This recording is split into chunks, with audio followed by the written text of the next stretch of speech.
umpires for today's contest: at first base, Kurt Flagler; at third base, Steve Winter; and behind home plate, Dwayne Shoemaker. An elimination game in Game 4 of the 2024 NCAA Softball Southeast Region 2 Tournament. Thank you so much for joining us here on the Nighthawk Sports Network in Dahlonega. I am Brent Shabath. Alongside me is Devin Kupka, my color commentator for today.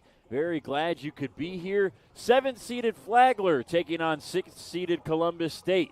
Both of them shut out by their respective opponents in their first games yesterday. Flagler a 4-0 loss to North Georgia. Columbus State an 8-0 5-inning loss at the hands of Francis Marion, who just took down North Georgia in extra innings a few minutes ago. So Francis Marion will play in the final tomorrow. It remains to be determined who they will play, as the winner of this game faces North Georgia at 5 o'clock tonight in another elimination game. First pitch from Haley Folds to Sydney Stewart in for ball one, and we are underway in Game 4 of the Southeast Regional. It's going to be an interesting matchup today between these two teams, as this is a winner-go-home game and a rematch of a series we saw just a little over a month ago between these two teams. So kind of a little bit of a familiarity kind of benefits both of them in a way. Two Peach Belt Conference teams, as 3 Peach Belt teams make up the 4 here in Dahlonega this weekend for the Southeast Regional. Flagler won that series that you're talking about, Devin, back on March 29th and 30th, taking games 1 and 2 against Columbus State. That was at Flagler Field in St. Augustine, Florida. And it appears Sydney Stewart is in some pain after that foul ball. And she talks with her head coach and co-PBC Coach of the Year, Catherine Grant. Grant in her 7th season with Flagler. 168 wins, 161 losses. And they're going to get Stewart some water before she's ready to take the next pitch, hopefully. Sydney Stewart, a quality player for the Saints, one of their best players on the PBC All-Conference team this year. Leads them with a 380 average and 1,100-plus OPS as well.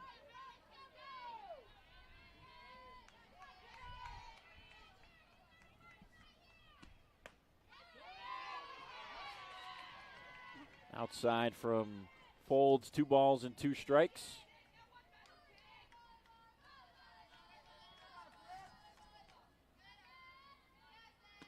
The 2-2 out into center field. Kennedy going back, reaches up and makes the catch.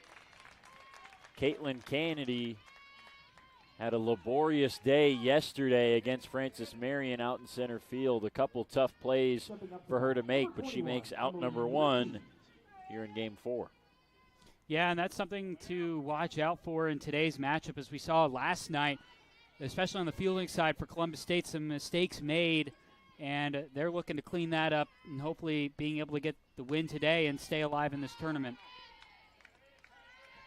Again, both of these teams still looking for their first runs in this game, or in this regional tournament, I should say.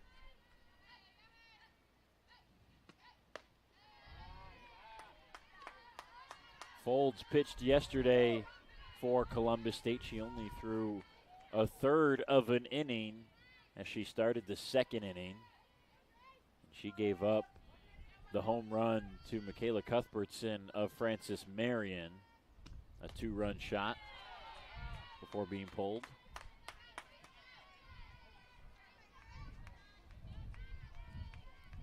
This is Emily Ritchie, the catcher, and a 3 balls and no strikes count. Ritchie taking all the way, and it is strike 1 on the outside part of the plate.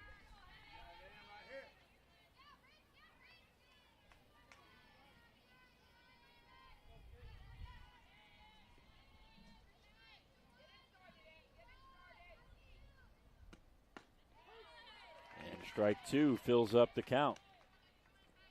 Our umpires in Game 2 of the day, Game 4 of the regional. Kirk Clabbeter at first base, Steve Winter at third, Dwayne Shoemate behind the plate. And there's ball 4, so Folds gets back into the count, but ends up walking Ritchie anyways. First base runner of the day for Flagler. Number 11, Hannah Smith.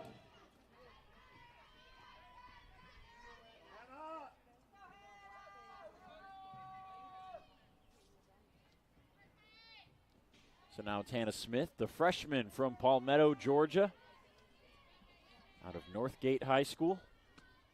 She swings and misses at the first pitch. Smith, the only lefty for Catherine Grant in the lineup today.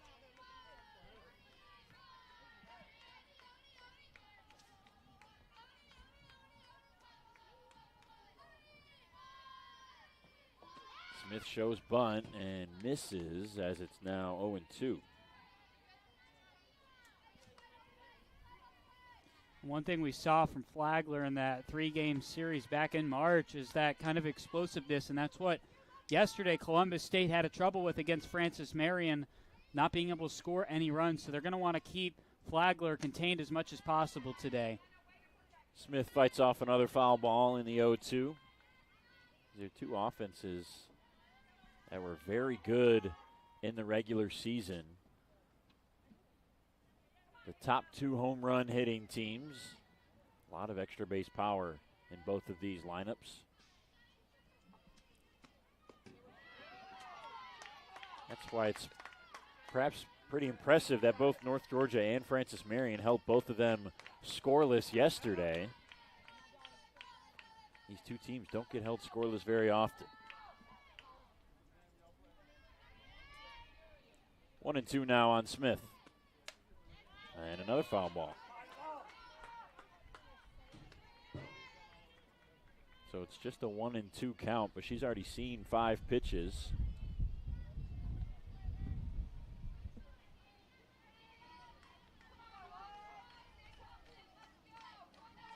One thing that's different from yesterday's games is really didn't have a lot of wind here in Dahlonega. Starting to see the wind pick up today as the games have gone on. Ball 2 is low and away as Ritchie was off with the pitch, so a stolen base for her. And with one out, Flagler has its first opportunity to score in this game. Ritchie in scoring position. The 2-2 now to Smith. Up and away, 3-2. A burdensome first inning so far for Haley Folds, who has been solid this year. She's handled the most innings of any Columbus State pitcher. To left field, that one drops on sort of a half swing from Hannah Smith. Coming home and sliding in safely is Ritchie. Flagler is on the board first.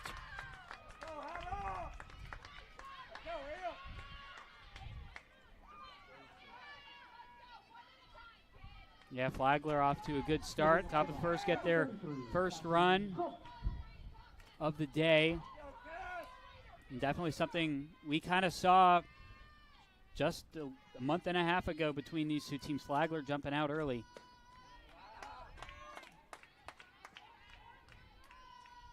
Yeah, Flagler handled Columbus State in both of their wins. A 6-3 win in Game 1, an 8-1 win in Game 2. The Cougars did salvage a 9-5 victory in the third game of that series.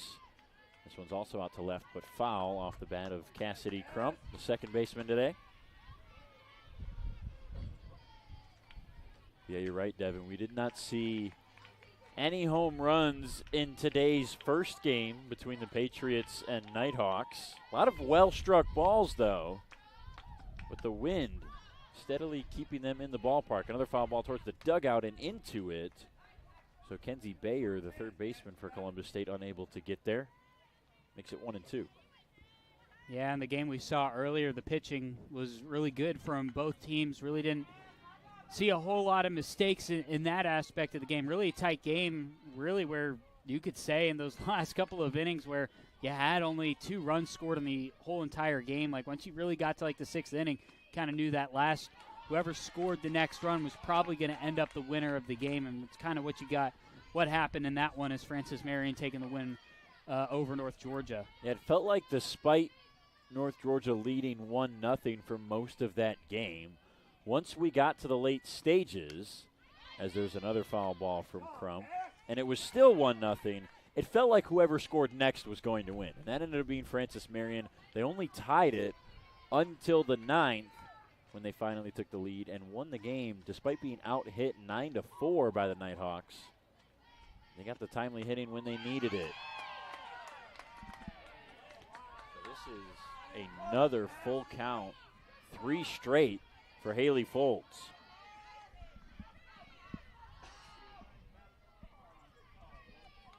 Long first inning so far, only 1 out recorded. Smith over at first. Crump swings and puts it out into center field, into the gap in right. Heading for third is Hannah Smith. Crump came off of first, thought about going for second. She doesn't, but there's a big knock. So after the leadoff fly out from Sydney Stewart, it's walk, single, single. Flagler's occupied the corners. Yeah, Flagler off to a really good start and starting to put that pressure immediately on Columbus State, who's still looking to get, their first run of the weekend. They've been shut out so far. And a quick team meeting with the infield. Looked like the catcher, Grace Kaiser, today for Columbus State, a senior out of Cumming, along with the senior leader and Kenzie Bayer over at third base, kind of sparking that discussion.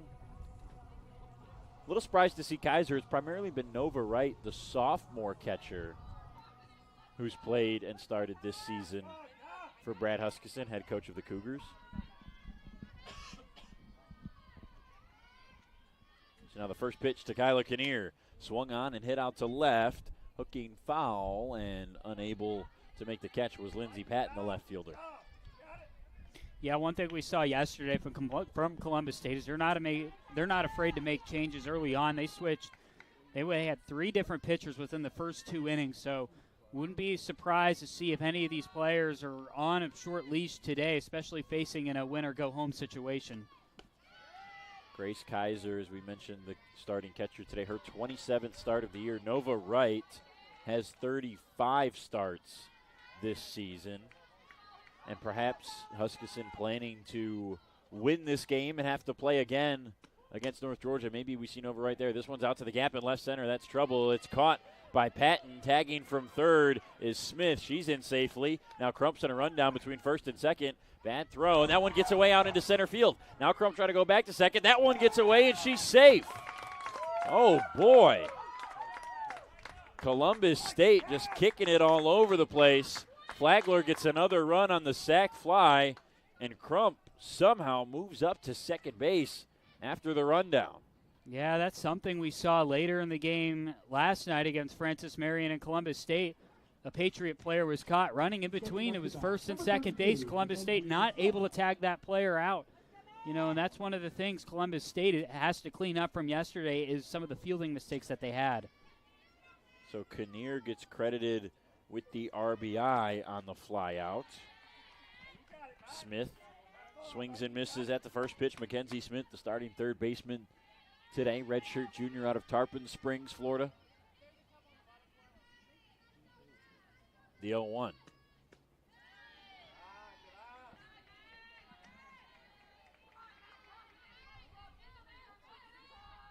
So in a regional tournament that has not seen a ton of offense, Francis Marion with the 8 runs yesterday, the most of any team so far.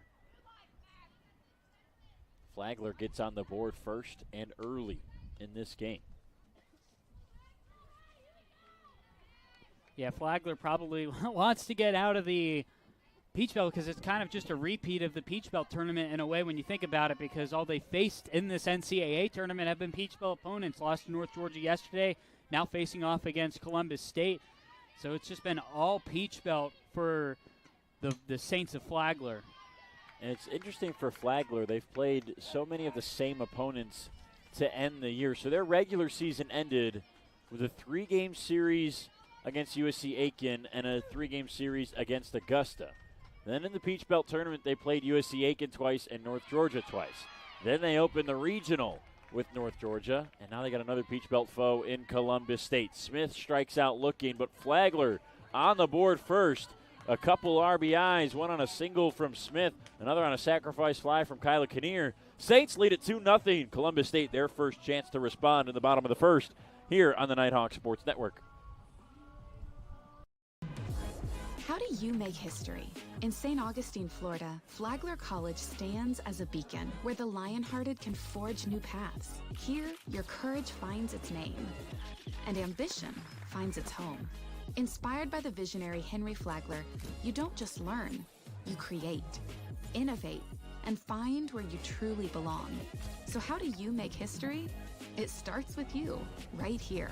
Flagler College, where history begins.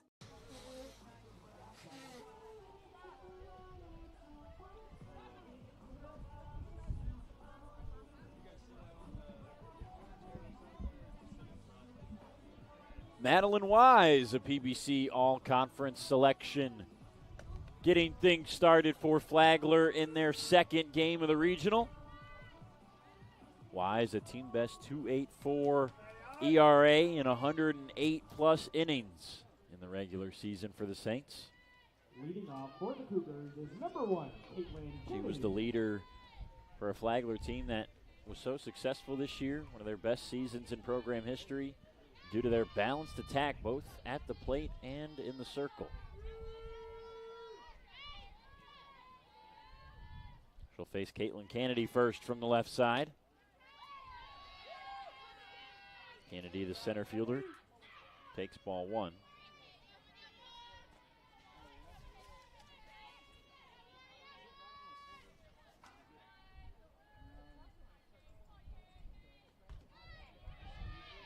Two balls and no strikes on Kennedy. Hitting .328 this year.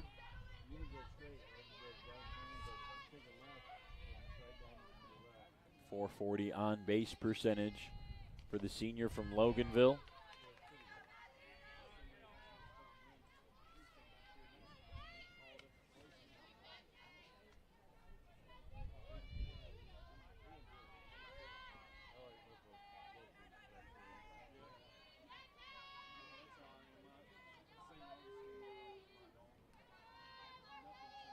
Two and one now. Kennedy to short. Scooped up there by Stewart. And the throw to first, not in time. Plenty of speed from Caitlin Kennedy getting down that first base line. And she's got an infield single to start this game. Yep, her first base hit of the weekend. Going to be curious to see what she does, as she's the leader in hits for the Cougars. Gets her first of the day and first of the weekend.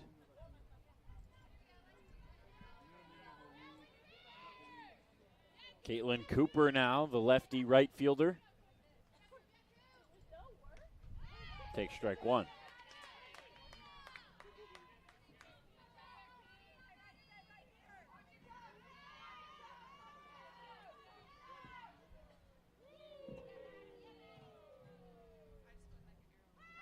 Now Cooper drops down a bunt. That's a good one. It's scooped up by Mackenzie Smith, but she has no play. Beautiful bunt by Caitlin Cooper for a single. Feels like that's really the first successful bunt we've had all day. We saw a couple of them being attempted in the North Georgia Francis Marion game. And Columbus State answering right back to Flagler. Now they're threatening with 2 runners on. No outs recorded yet by Madeline Wise. The tying run's already at first base. Lindsey Patton shows a bunt and pops it foul.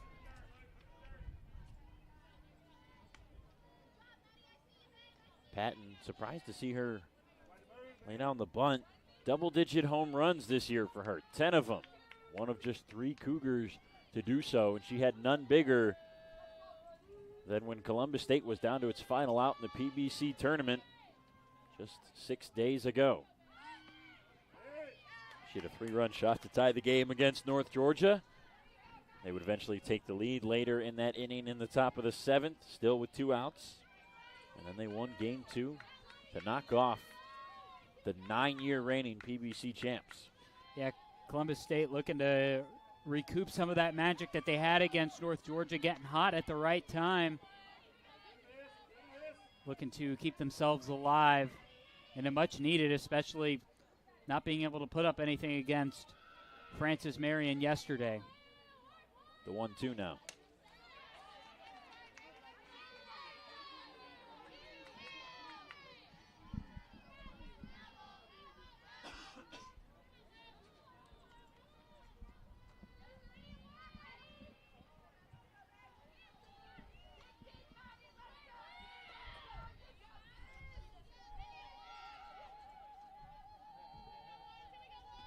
Once more in the 1-2. This is grounded to second. Possible double play ball. They go to second for one. Stewart can't get it back to first. So they get one runner. That is Caitlin Cooper out on the play. Patton reaches on the fielder's choice. Stepping up to bat, number 22, Laura Harris.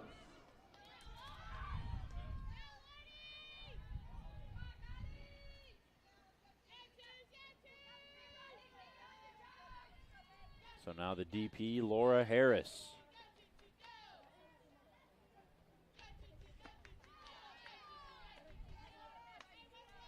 She takes ball one.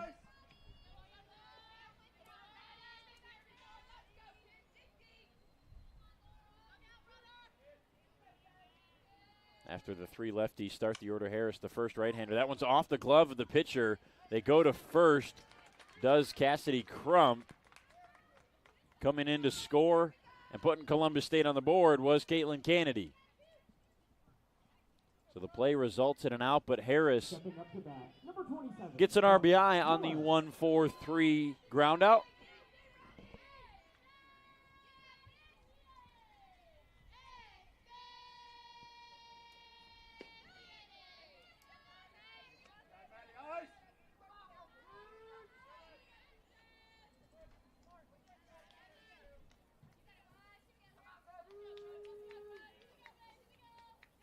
Brooke Miller, the slugger for Columbus State, 18 home runs this year. She's in a 2-0 count now. Chance to add more as Patton's over in scoring position.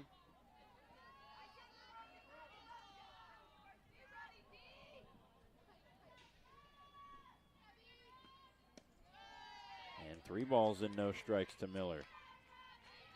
18 home runs this year for her. A .734 slugging percentage. Leads the Cougars.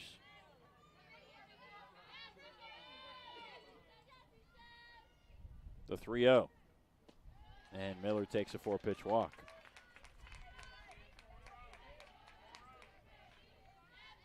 First walk of the day from Madeline Wise and her catcher Emily Ritchie out to the circle.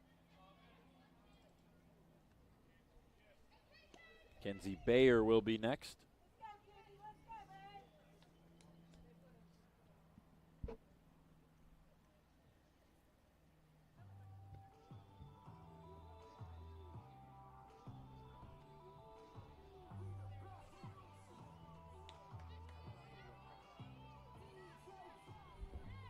Stepping up to bat, number 24, Kenzie Bayer.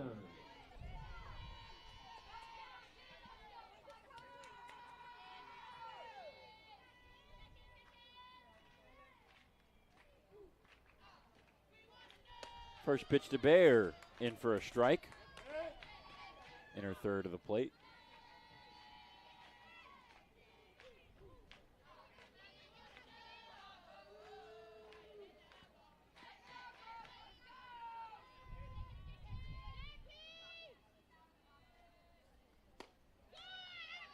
That one darting away.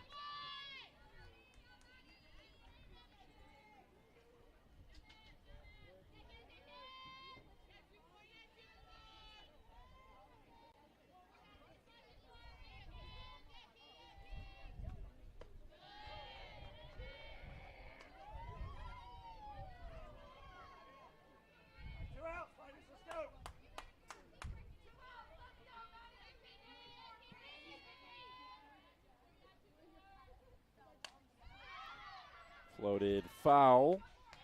2 balls and 2 strikes now. 2-2 with 2 on and 2 down in the inning.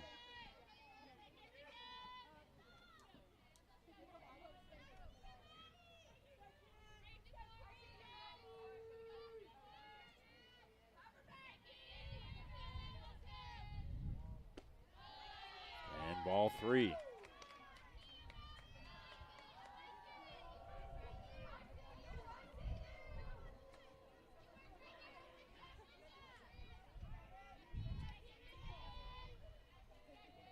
Payoff pitch to Bayer. Swung on, hit the third. Charging Stewart. Her throw to first is in time. And Flagler does maintain its lead as they get out of the inning. But they bring a run across in Caitlin Kennedy on the RBI ground out from Laura Harris. 2-1 after 1 in Game 4 from Dahlonega, the 2024 Southeast Regional Tournament. We'll be back in a moment on the Nighthawk Sports Network. In a world driven by innovation and ambition, it's not just about following the path. It's about creating your unique journey. At Francis Marion, you'll acquire the knowledge and skills you need to create the future you want. And you'll do it all surrounded by a community that's strongly committed to your success and your future. Francis Marion University, South Carolina's premier educational choice.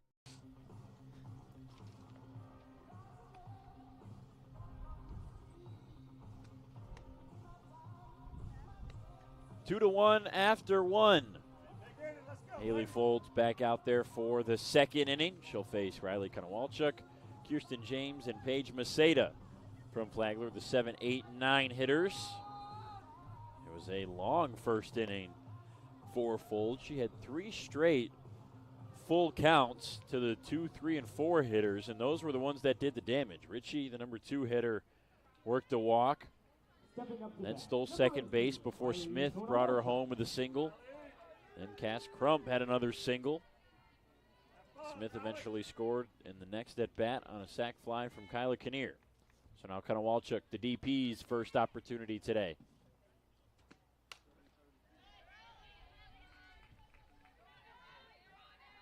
She pumps one foul for strike 1.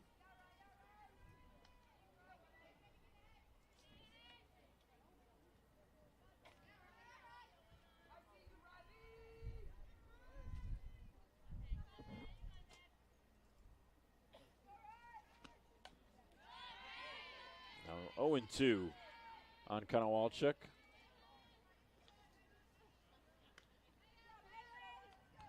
Hitting .283 this season.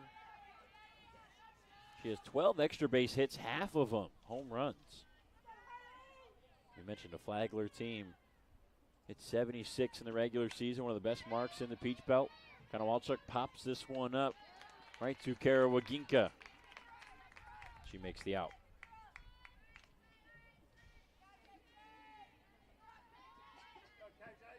Stepping up to bat, number 20, Kirsten James.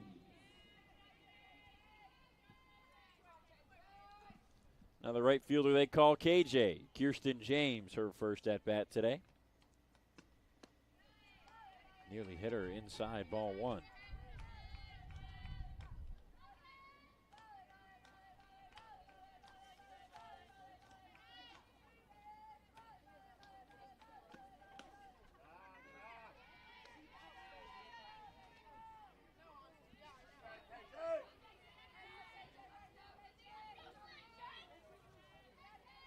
So Folds got the start last time Columbus State played Flagler. We mentioned back on March 29th. That was in a Game 1 loss, 6-3. She went 4 innings, only gave up 2 earned runs. Struck out a trio of Saints batters. It was the bullpen of Juliana Franklin and Chloe Shears that allowed the 3 decisive runs to score. Into center, and it's caught by Kennedy.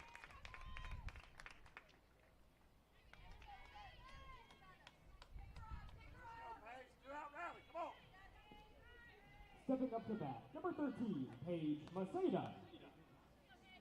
Paige Maceda, who's been dominant in the postseason for Flagler in the 9-hole as the center fielder, will bat for the first time. She takes strike 1. Yeah, Maceda in her last game against Columbus State back in March in that 3-game series, she had a pretty good game, homered, a couple of RBIs as well. So she's a player to watch out for from the Saints side of things. She's got 10 homers on the year in that 5'2" frame. She hit 3 in the first 3 games of the Peach Belt tournament for Flagler. Was named to the Peach Belt Conference All-Tournament team, the only Saint to do so. She fouls away the 2-1.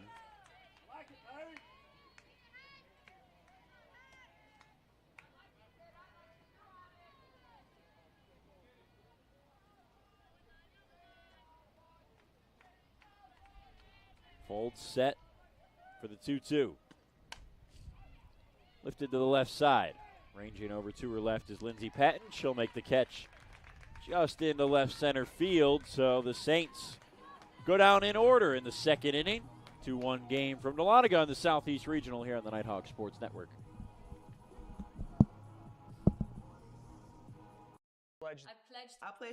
I am an NCAA student athlete. And I pledge to be a champion of unity on my team, on my campus, and in my community. I pledge to embrace differences and strive for inclusion and collaboration. I pledge to stand against racism, hate, and discrimination. I pledge to strive for love, care, and forgiveness. I pledge to stand against silence, deceit, and obscurity. I pledge to strive for dialogue, truth, and understanding.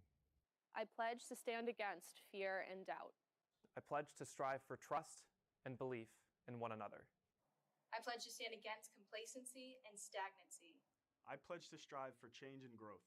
I commit to supporting my fellow student athletes in all circumstances that impact them. I commit to both choosing unity personally and encouraging it for all. I pledge these things because we are stronger together. United as one. To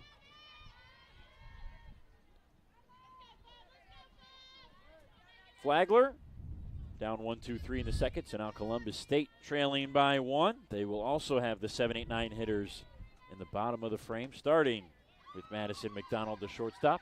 She takes ball 1.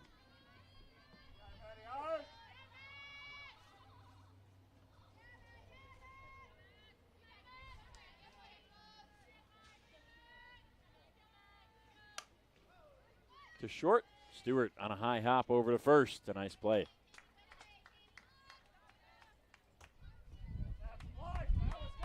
So McDonald down on the 6-3 put up, brings up Grace Kaiser. Stepping up to bat, number 9, Grace Kaiser.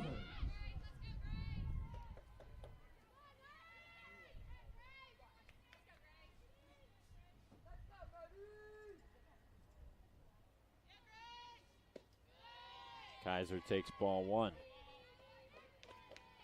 Kaiser, a senior from not far down the road, Cumming, Georgia, Forsyth Central High School, where she played her high school days.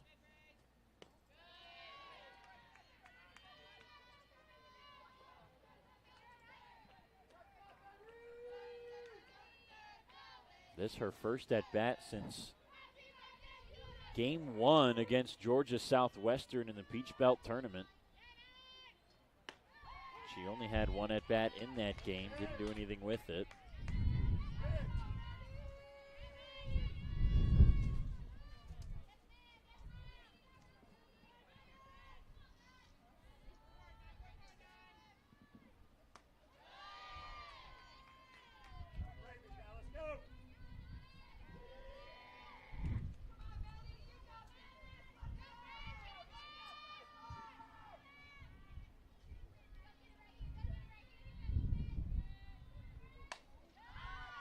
Popped up to the right.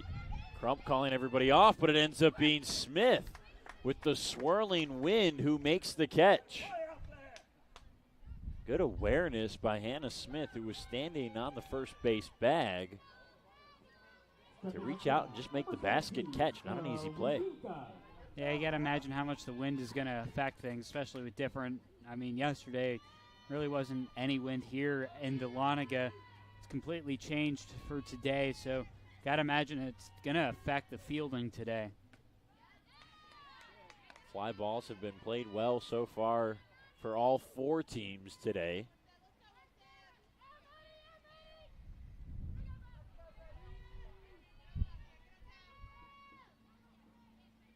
The 0-1 fouled on the third baseline.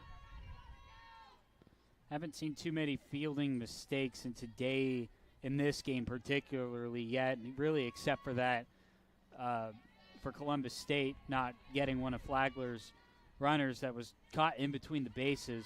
Other than that, really everything for the most part has been fielded cleanly. To short again. Stewart again, another throw to first. So two very similar innings between these two teams. The 7, 8, 9 hitters go 1, 2, 3 in the second for both of them. Flagler maintains their 2-1 lead into the third here in the regional from Dahlonega on the Nighthawk Sports Network.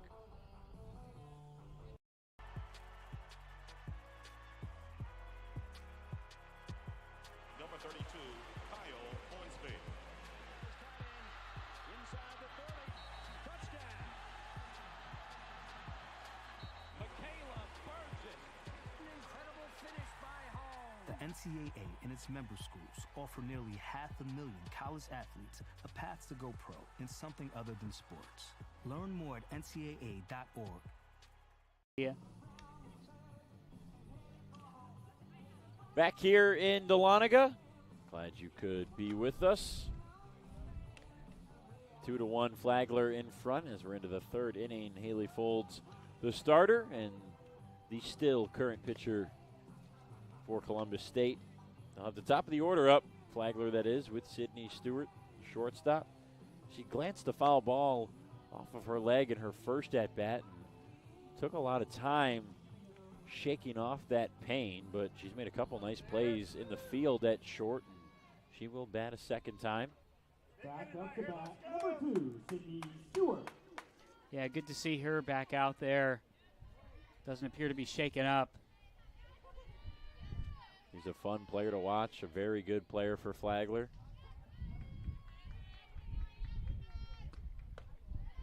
She takes ball one outside.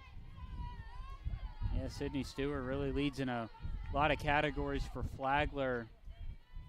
On the batting side of things, count them right now on my sheet. She leads in at least 6 categories for the Saints. To left, and she's got a base hit.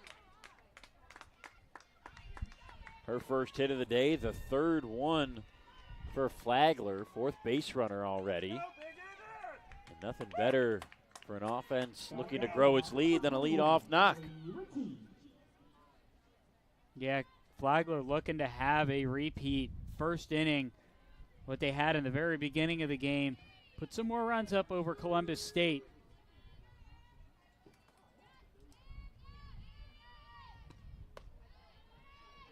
See what Ritchie does here with plenty of speed and Sydney Stewart over at first.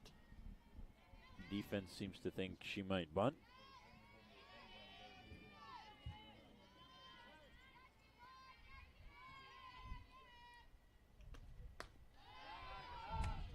She takes back-to-back balls. So 2-0. Stewart over at first base, 13 steals on the year, 14 tries.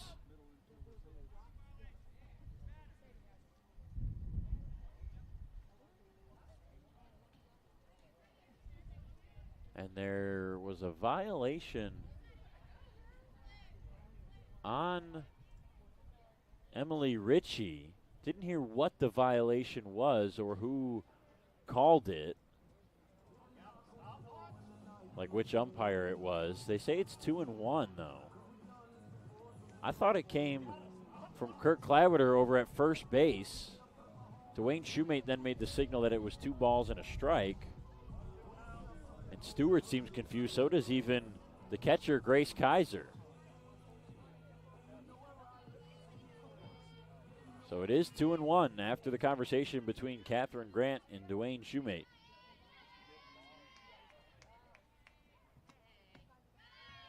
Now 3-1.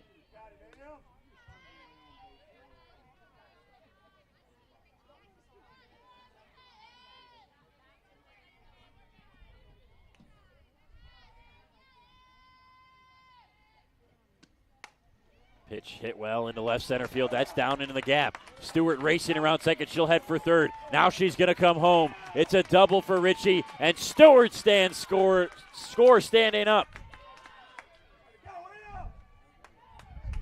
Yeah, Flagler putting it on to Columbus State early in this contest.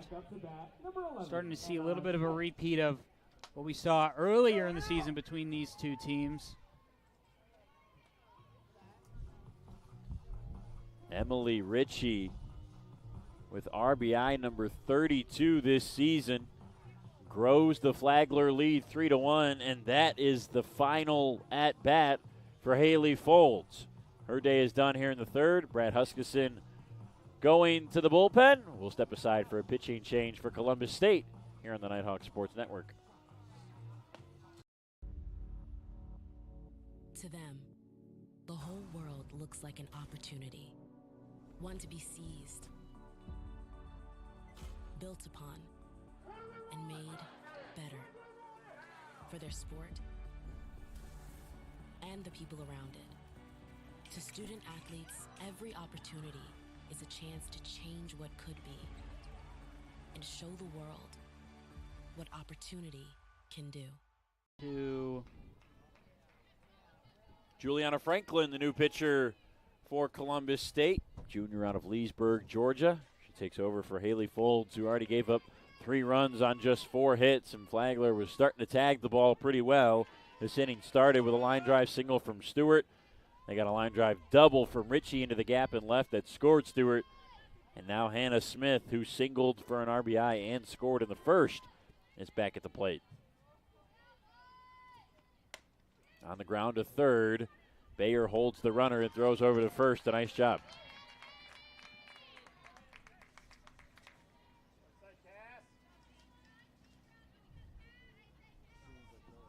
Back up to bat, number 33, Cassidy Cook.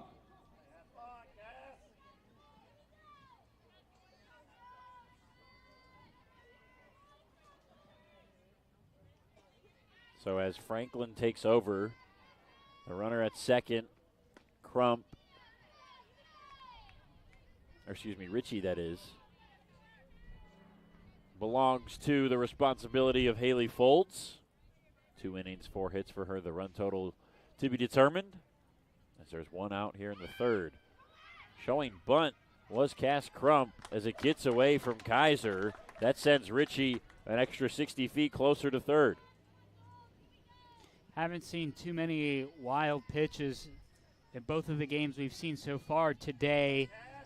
And Columbus State defensively, if you trying to improve from yesterday, got to stop the defensive mistakes.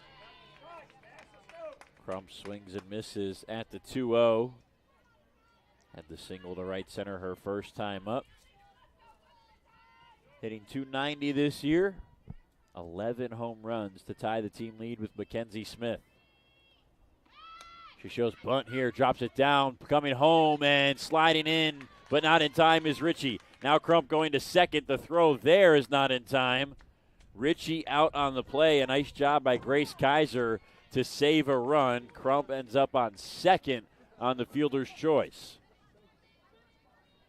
Yeah, that was a good play made at the plate. Make sure that no more runs scored. So stay 3-1. Flagler does have a runner in scoring position on second. So that brings up Kyla Kinnear. Still an RBI opportunity.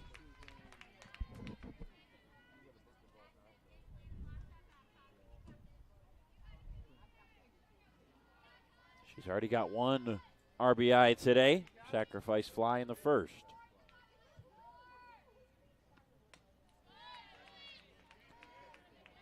Just nicks that one foul, so it's no balls and 2 strikes.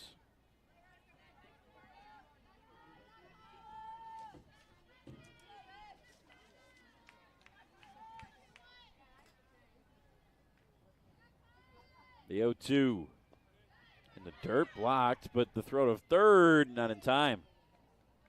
Crump aggressive over at third base, moving up.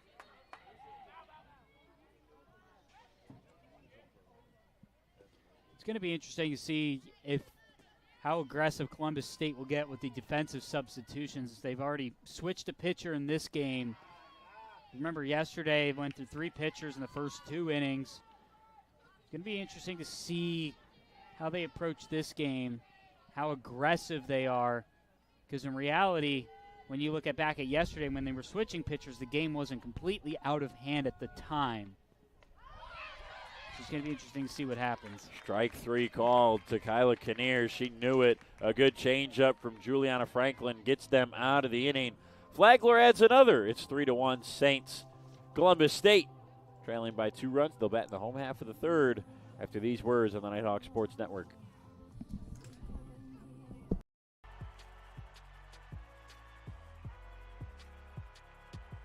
Number 32, Kyle Hornsby.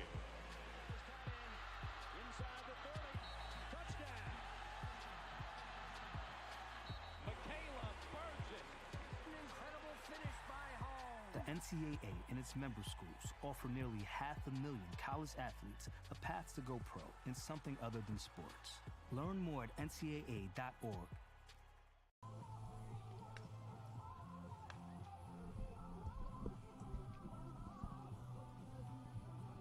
Madeline Wise got out of the second inning 1-2-3, as did Haley Folds for Columbus State, but she had a tougher third inning, and Wise hoping to avoid that same fate as the lead has now blossomed to 2 runs for Flagler. Yeah, Columbus State so far this weekend only 1 run out of 2 games.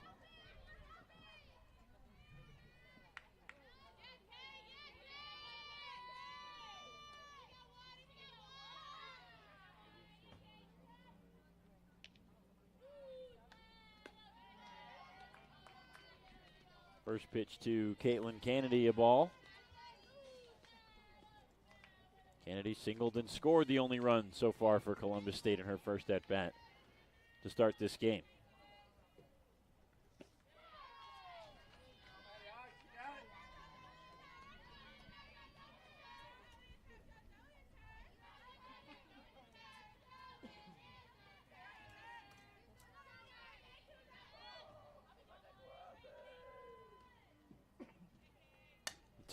Down the third base line and a foul ball. Very close right there as Smith tried to make the diving stop. And that would have been surely extra bases for Kennedy.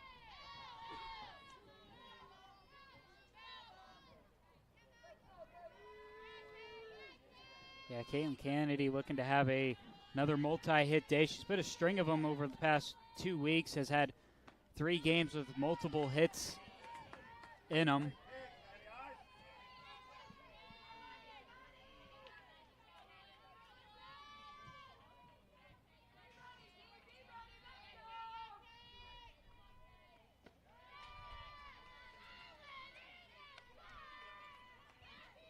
Now 3-2.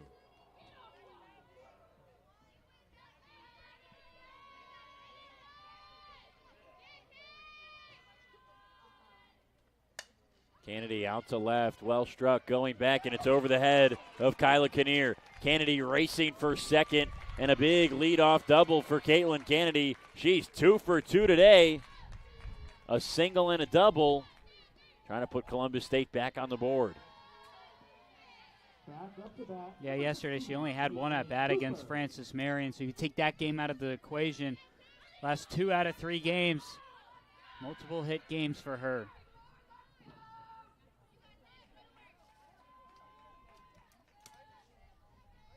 Brings up Caitlin Cooper, pulling the bunt back.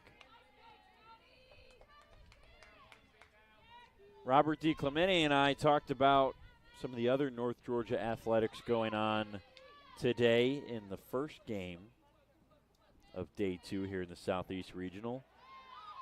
Men's golf competing in the Southeast Regional Tournament over at Chattahoochee Golf Club in Gainesville. Women's tennis not playing today for North Georgia, but eyeing who they'll play tomorrow. So some quick updates for you as Catherine Grant is now out in the circle for a meeting.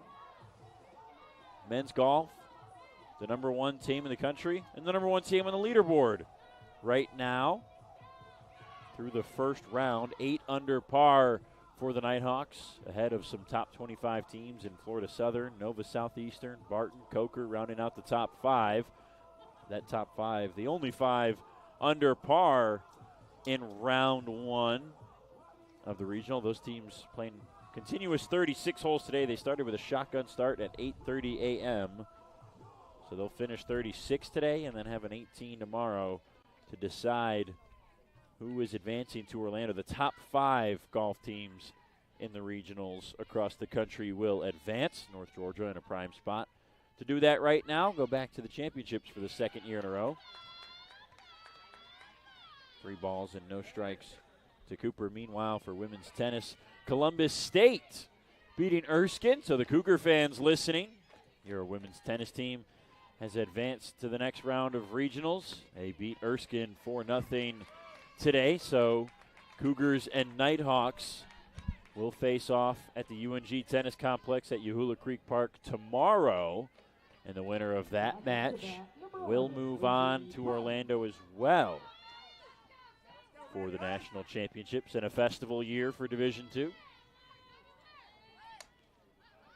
Yeah, going to be a busy time down in Orlando. Just a little over a week from now, have golf, lacrosse championships, tennis championships, and softball all happening at the same time down in Orlando, Florida.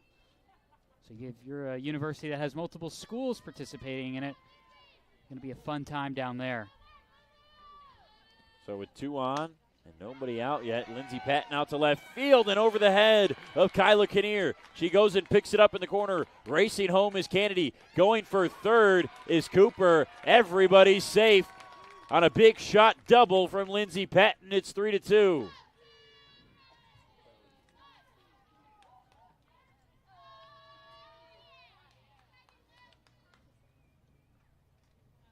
Yeah, you kind of wonder there. There was a little bit, the ball passed from Kyla Kinnear in the outfield to Sydney Stewart. Went off just the end of her glove. I wonder if runner at third could have came home, potentially. These two teams just having eerily similar innings. They both send 6 runners to the plate, or 6 batters, I should say, to the plate in the first, go 1, 2, 3 in the second, and now here in the third, Columbus State allowed a run in the first 2 at-bats and had a pitching change. Now Flagler, 3 at-bats in the third, and they will change pitchers. Madeline Wise is done. They'll head to Rachel Hester as we step aside for a pitching change here in the Nighthawk Sports Network. It's 3-2, Flagler in front, but Columbus State threatening to add more.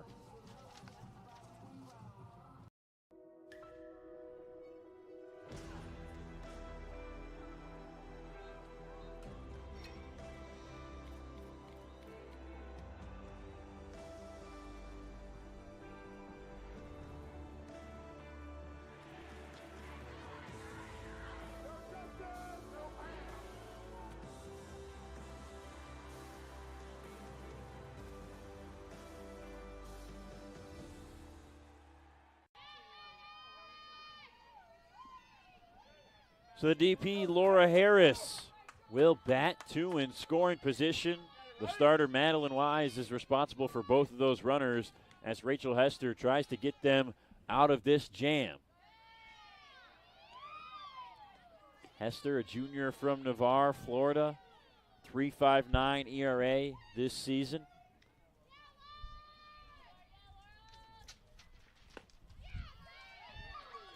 Two balls and no strikes on Harris.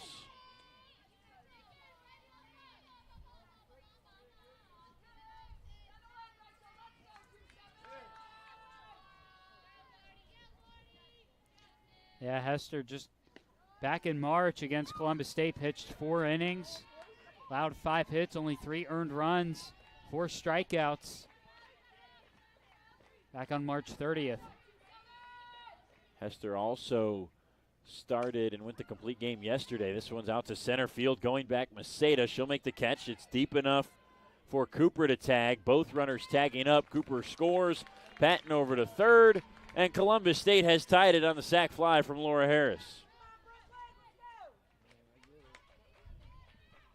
Yeah, we're seeing Columbus State able to answer back, something that they weren't able to do against Francis Marion yesterday. Tying things up at 3 now. Cougars are hungry to get the win today. So now Brooke Miller's turn. That sac fly, just the first out recorded. Miller, the 5th batter to the plate already here in the 3rd.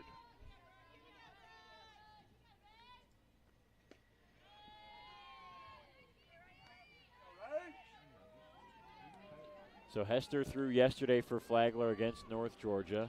Gave up 4 runs, 3 of them earned.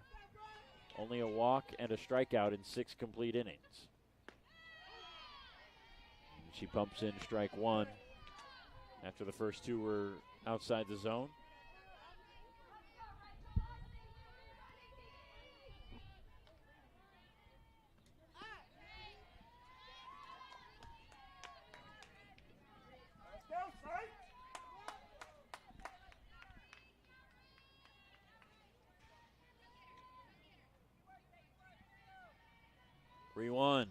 Swing and a miss. Hester going after Miller and got her to chase.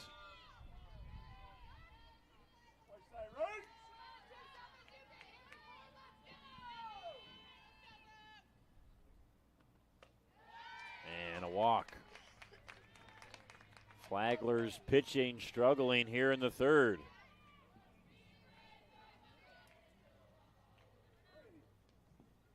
Back up to bat, number 24, Kenzie Bayer.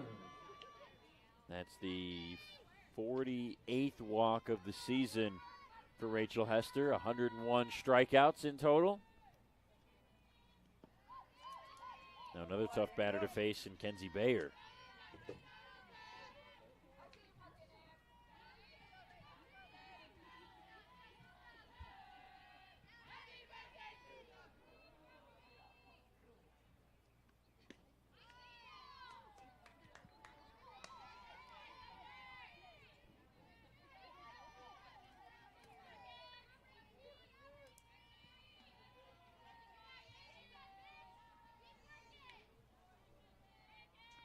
Two-0 fouled back.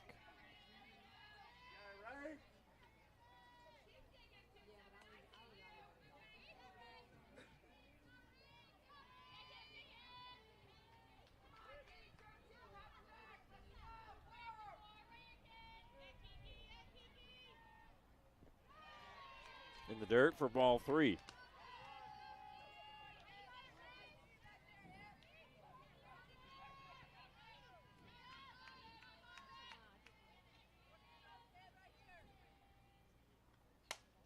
Right field.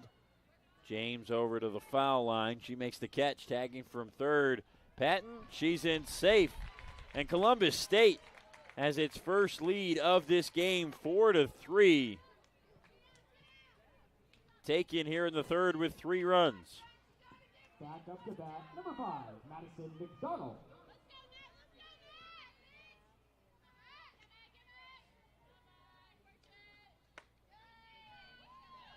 Madison McDonald takes ball 1. So that sac fly brings home Patton, who the starter Madeline Wise was responsible for. So her final line, out into left it goes. Hard off the bat of McDonald to keep the inning going. Now the throw gets away to right field. Both runners moving up. A bad throw in from the left fielder, Kyla Kinnear, gives an extra base to McDonald and Miller each. A single and an error for Columbus State, puts 2 in scoring position. This is the 4th game. 4 of the last 5 games, Columbus State has been able to take the lead over their opposing team. Had it there just briefly in game 1 of the Peach Belt Tournament Championship against North Georgia, taking the lead in the 2nd game and winning that one, and then in the lead in the 3rd one. Not being able to do anything yesterday, but Columbus State back out in front. Grace Kaiser behind, no balls and 2 strikes. Rachel Hester looking to work out of it. She throws ball 1 low. So the final line for Madeline Wise, 2 innings, 4 runs on 4 hits. Did not strike anybody out and walked a couple. The 1-2 from Hester. Right back to her. She picks it up on the backhand and throws to first. The Cougars with a 3 spot in the third now lead it by a run. We're on to the 4th inning from Southeast Regional game number 4 in Dahlonega on the Nighthawk Sports Network. Shake, shake.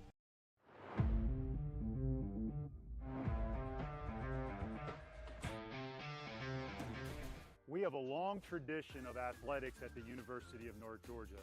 For the past 50 years, our athletic programs have been making a difference for our university. And today, I'm really excited to talk about how we will take that to the next level.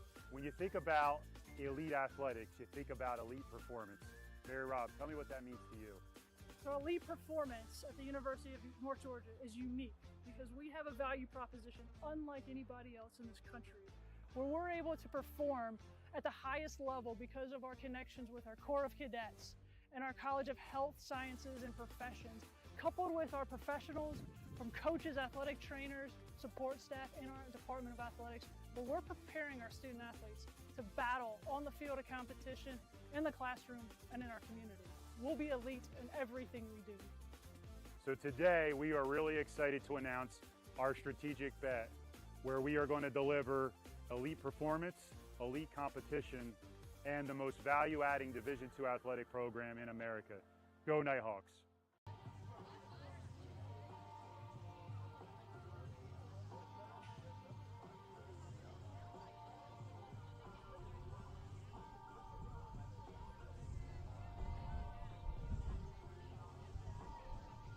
Keep it rocking.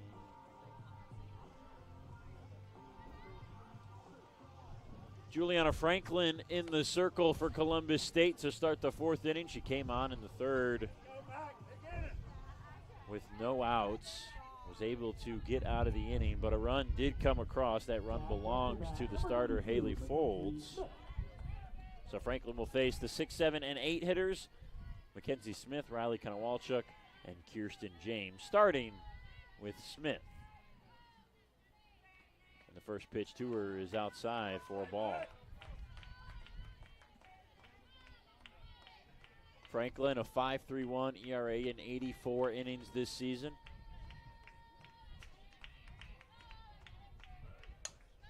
Right side and fluttered over the head of Kara Waginka. Mackenzie Smith is on with a leadoff single.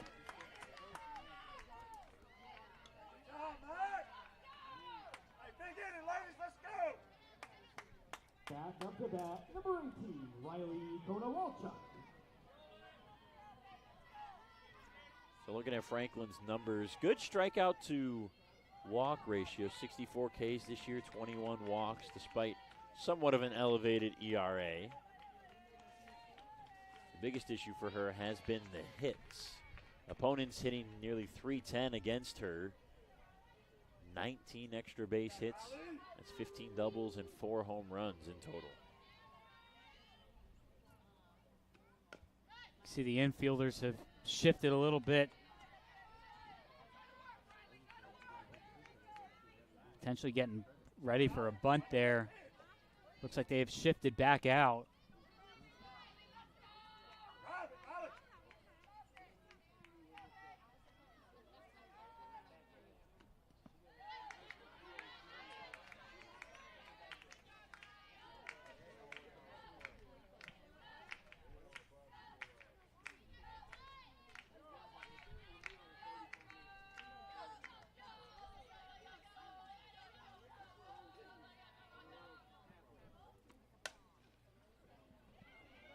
Out to right center and dropping. Back-to-back knocks for Flagler in the 4th. The offense exploding for both of these teams. Yeah, Flagler looking to go back on top. They have a meeting at the mound. Curious to see how long the leash will be on Juliana Franklin. Seen from Columbus State this weekend, not afraid to make a change there. For each of these teams to already have changed their starting pitcher this early in the game. Remember, they're both playing to win, keep their season alive. They've got to play again right after this game at 5 o'clock. So that certainly plays into the decision-making for Catherine Grant and Brad Huskisson with how they use their pitchers. And I think they probably have to be looking at the situation, knowing that, okay, we're not going to be it's either win or go home after this game. A little different than from a regular season game where you play that traditional doubleheader. But you got to imagine that you're looking at it from a standpoint of, all right, what gives us the best opportunity to succeed in this moment right now? Is it this pitcher? Is it this hitter? So I would imagine that's probably going through the coaches' minds right now.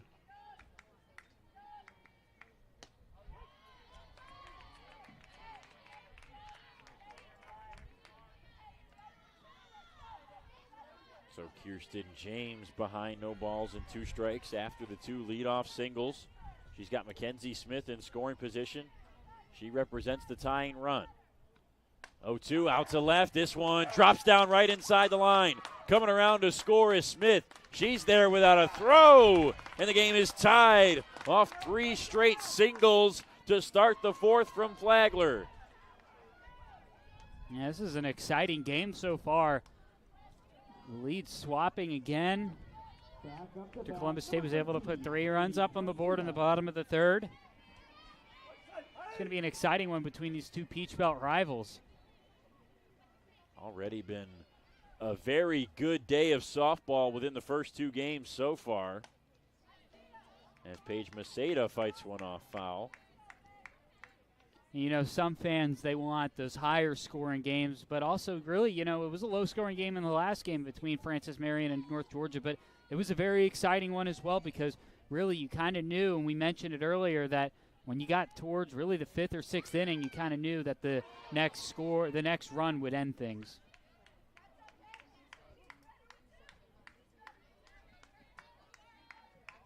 James's bunt attempt was foul. Excuse me, Maceda's. So 0-2 now. But yeah, those pitching duels can be a lot of fun to see Poston and Davis both work out of a couple jams, strand some runners. We saw some sensational defense on both sides in that first game. And here it's less of that. We're seeing some really quality hitting. Yeah, no pitching changes really made in that game. But like when you look at But when watching that game, you could feel the intensity, especially getting later into the game with how tense everything was. And you got to imagine the players in the dugout and on the field were tense as well. Maceda struck well to center. Kennedy is there right on top of the North Georgia logo, though, to make the catch. Not nearly deep enough for anybody to advance. That's just the first out here in the 4th. And this is exactly what we talked about with Juliana Franklin. The strikeouts and walks look like good numbers, but she's been hit too much this year. And that has come to life, that issue here in the 4th.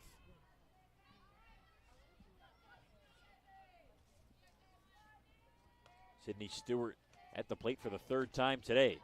Singled and scored in the 3rd. She flew out her first time up. That was in the 1st as the leadoff hitter.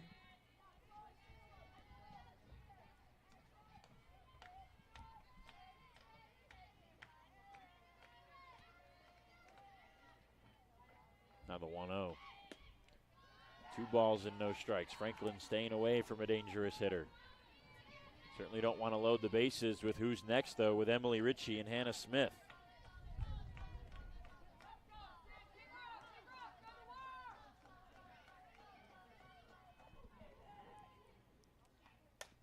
To the right side, that's down for another base hit.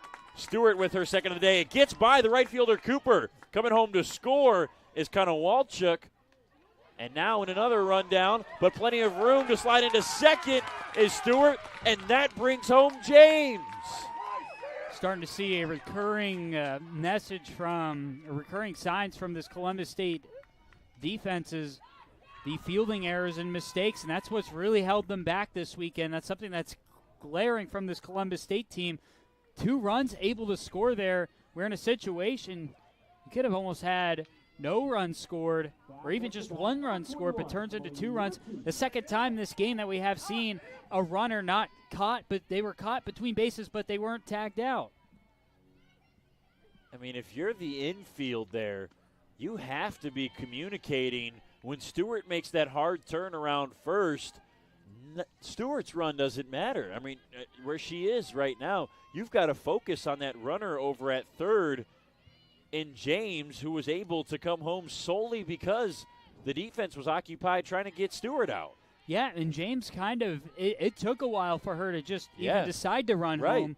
So it makes it even look a little worse, too, is because there was like that hesitation from Columbus State saying, all right, well, we're going to go focus on this, and then it just turned out to be a complete disaster.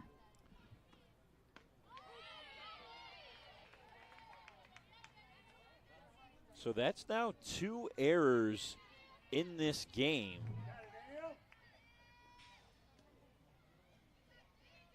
For Columbus State.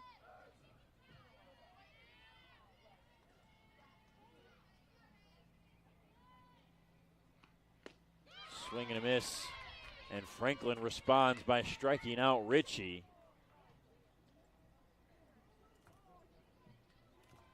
Back up to bat, number 11, Hannah Smith. That's the first strikeout.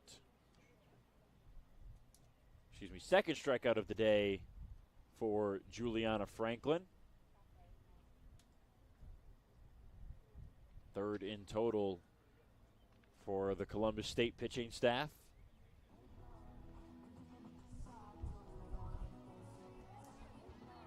Now it's Hannah Smith's turn from the left side.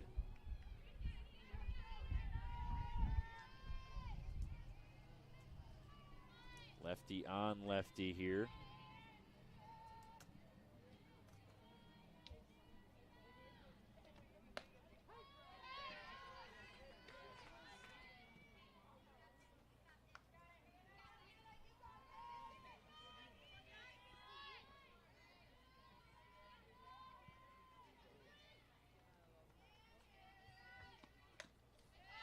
Fouled straight back, no balls and 2 strikes. Got to make a correction.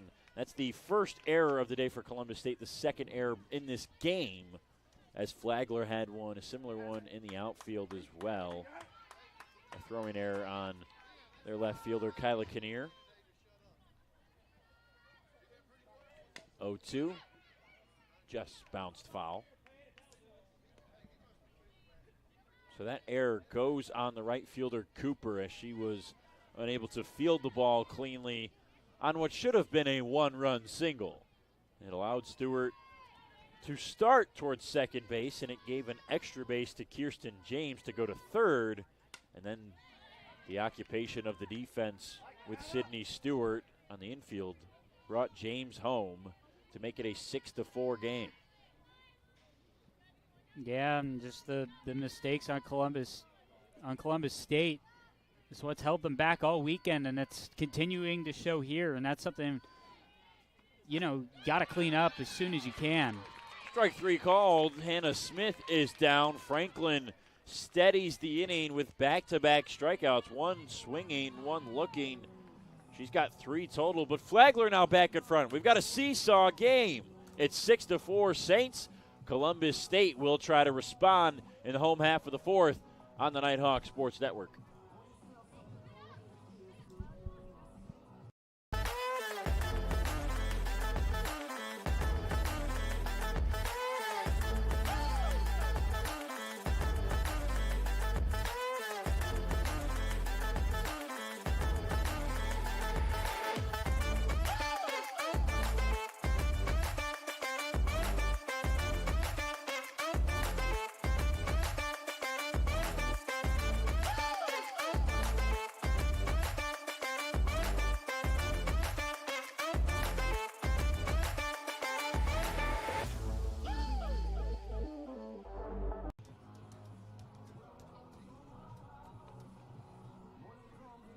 Six to 4 now. Saints in front.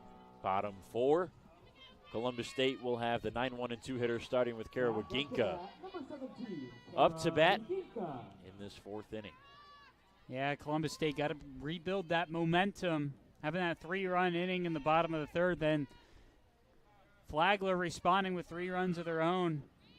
Saw Columbus State starting to build some momentum towards the bottom of the 3rd, looking to rebuild it here.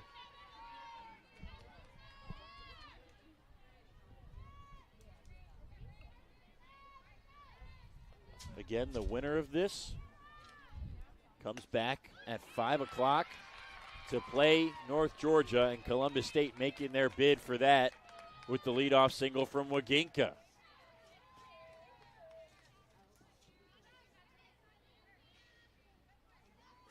She places it up the middle to reach first and flip the lineup over. And it looks like Brad Huskisson is going to send a pinch runner for her.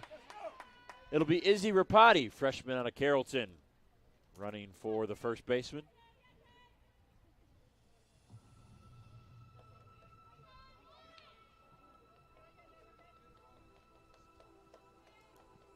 So Rapati at first. And Kennedy batting. For Columbus State is number 28, Izzy Rapati.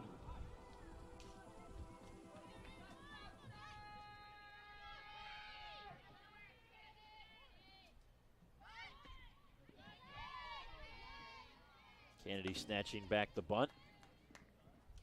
Back up to bat, number 1, Caitlin Kennedy. So again, the winner plays North Georgia at 5. The loser, their season is over. It's been 2 great seasons for both of these teams already. The bunt down to third. Smith makes the throw over to the second baseman. Crump covering the bag at first. The sac bunt works perfectly and puts Rapati in scoring position. Back up to bat, number 16, Caitlin Cooper.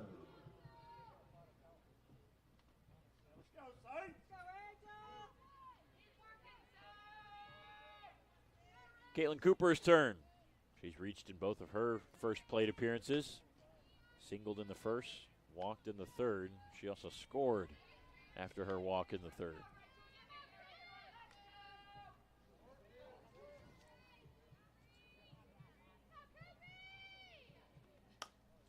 Left side and caught by Kinnear, the left fielder. Just limped off the bat of Cooper. That's the second out. Back up to bat, number It'll be 11, Lindsey Patton's turn now.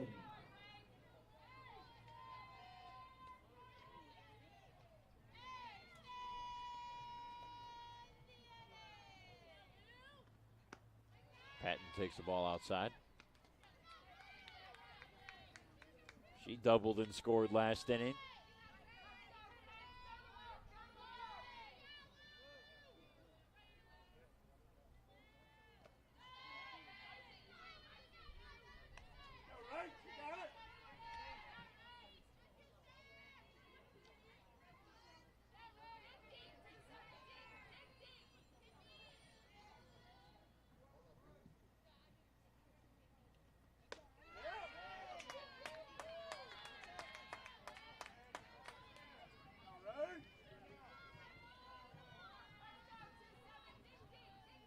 Two and one on Patton.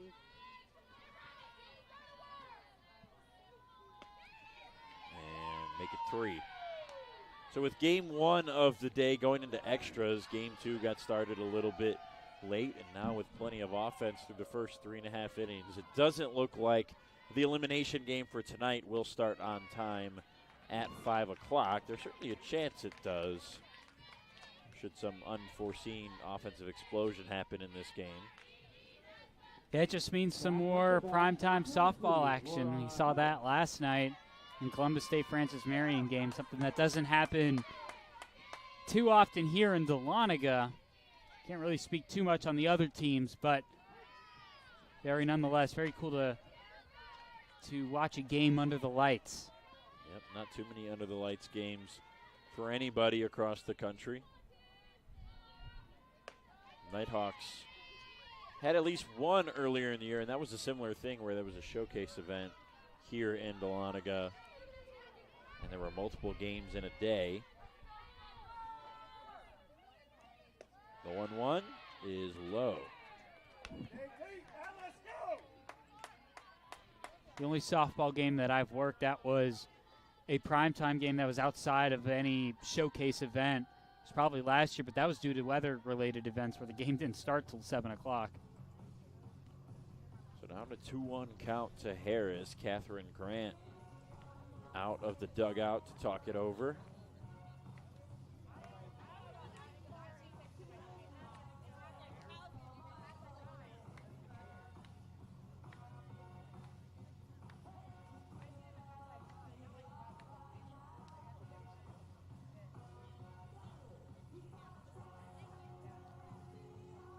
So it's Rapati with speed over at second, Patton over at first, 2 down in the inning, but Harris ahead in the count.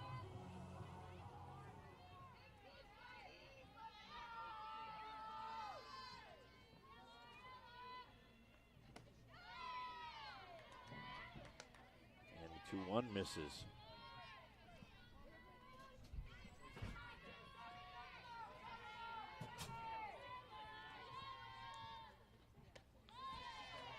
Ball 4 and the bases are loaded. Yeah, this is not something you want to see if you're Flagler, bases loaded. Although you have 2 outs working your way, Back up to bat. at a 3-run inning, don't want that erased. And have to start basically fresh again. It's just what it feels like this game is going to be. It feels like, as of right now, the way it's trending, whoever scores last is going to be the team to win this. And those two teams are vying for that medal right now. Yeah, kind of that back and forth action. That's what it's kind of feeling like. Kind of that opposite of the last game where it was tied 1-1 forever. We're getting runs. We've had runs in every inning except for the second inning for this game. But Columbus State has their best home run hitter and Brooke Miller at the plate right now. 18 shots on the year. The 2-1. Strike 2. This feels like it could be a big momentum changer. Obviously, it will be either way. But if Rachel Hester can get out of this and strand the bases loaded and hold that lead, completely changes the complexion of this game. The way it's gone, offense will be the result here. We'll see. It is ball 3, so we've got one more pitch to decide on the full count.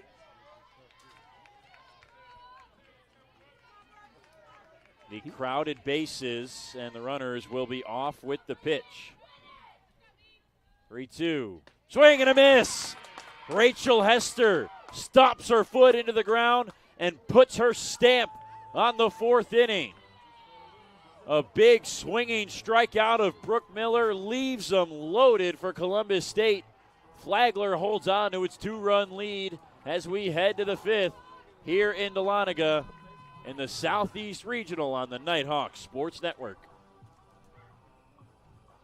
I am an NCAA student athlete. And I pledge to be a champion of unity on my team, on my campus, and in my community. I pledge to embrace differences and strive for inclusion and collaboration. I pledge to stand against racism, hate, and discrimination.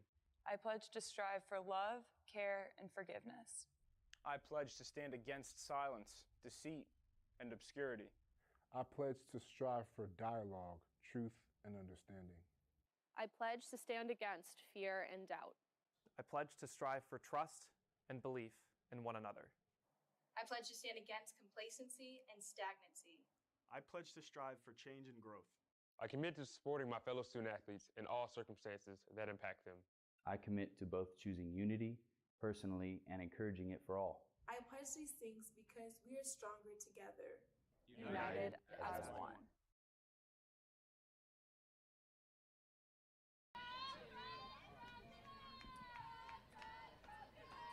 What a change in momentum in this game from Rachel Hester for Flagler to end the 4th inning with the bases loaded on a strikeout.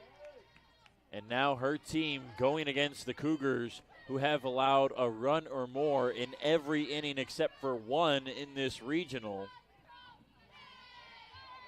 She helps her team maintain that 2-run lead. Flagler can add to it now. Yeah, as you said there, that strikeout at the bottom of the 4th inning was huge because now you're down by 3 runs and you want to get as many runs as you can. But as you mentioned there, only one inning in this whole regional. Now, Columbus State yesterday was run ruled by Francis Marion, so they only played 5 innings. So when you look at it, so you have only 1 out of 8 innings played for Columbus State's defense that they haven't allowed a run this whole weekend.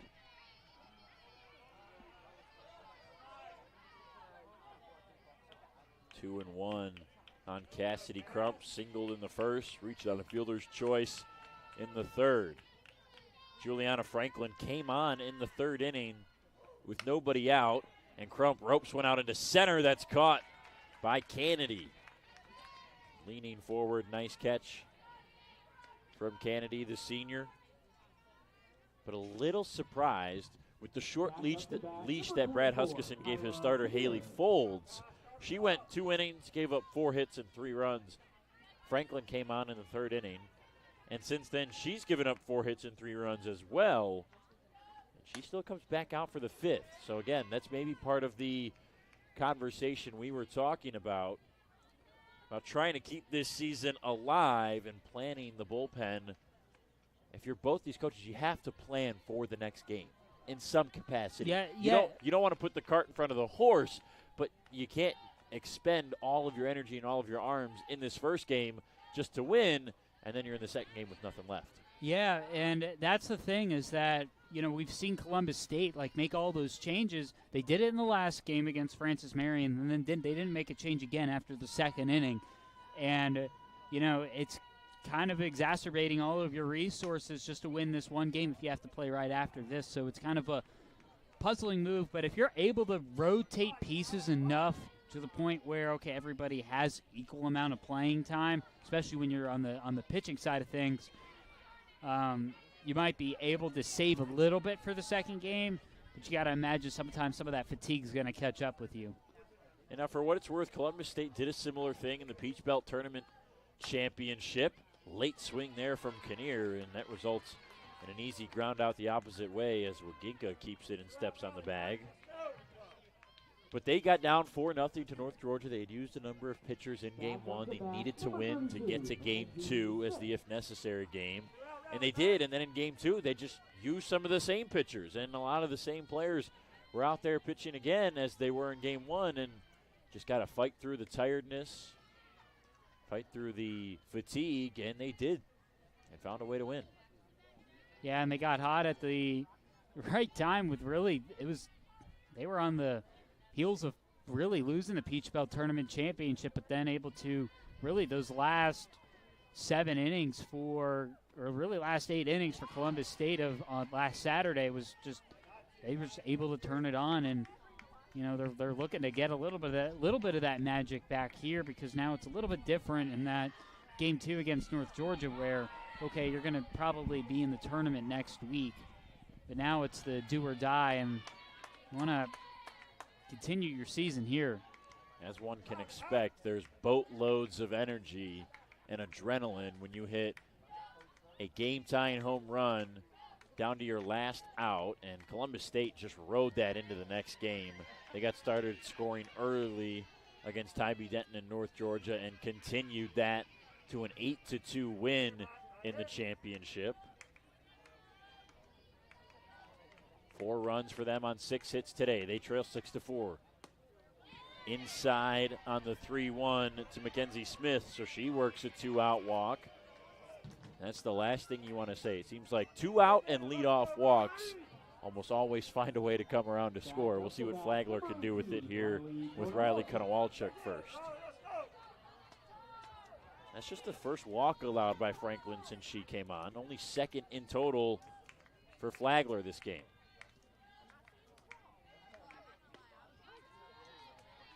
Strike to Konowalchuk.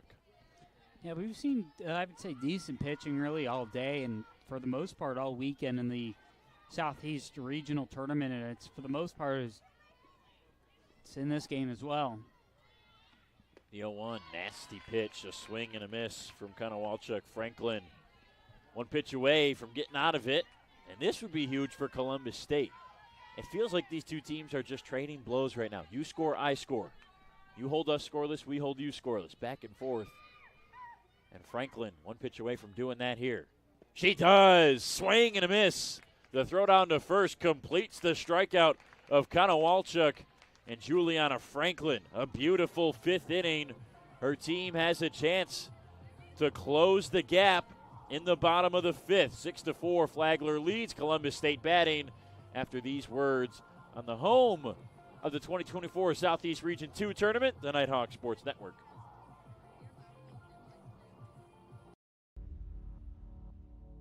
To them, the whole world looks like an opportunity, one to be seized, built upon, and made better for their sport and the people around it. To student athletes, every opportunity is a chance to change what could be and show the world what opportunity can do. 6-4 here from Dahlonega. Getting you an update from Southeast Region 1. Anderson, the 8th seed, has been eliminated. And Wingate and Lander playing their second game for each of them today, an elimination game, as the top-seeded Wingate Bulldogs lost to Lenore Ryan earlier today. That game has not started yet as far as we can tell following along online. It was scheduled to start at 3:30. Still not underway yet as we're almost at 4:30 now. But here in Dahlonega, it's 6-4 Flagler. That one's off the leg of Rachel Hester to second base. Glove scoop from Crump. What a play.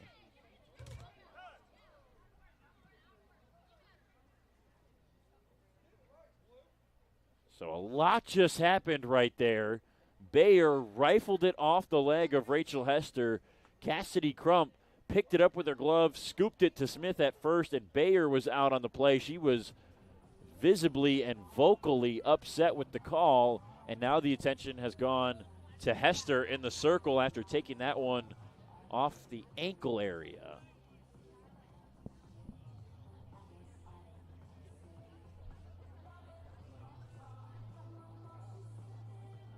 Yeah, it was quite a crazy sequence of events. So the conversation still going on in the circle with home plate umpire and head coach Catherine Grant. Grant hugs her first baseman, Hannah Smith. I feel like Hester's the one who deserves the hug, right? She just took the shot off her leg.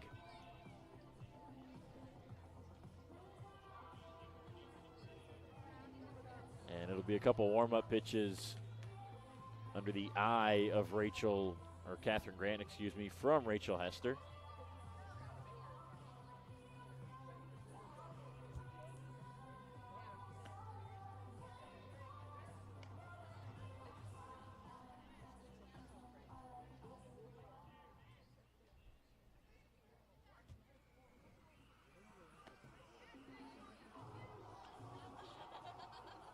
Hester appears okay, like she's going to stay in.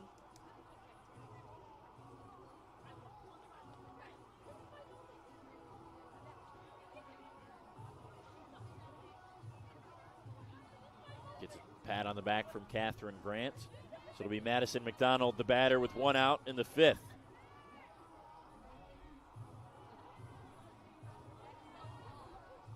Yeah, this will be a big inning for Columbus State because we only have 2 innings. We only have 2 innings after this one. You don't want to walk away with this inning without any runs.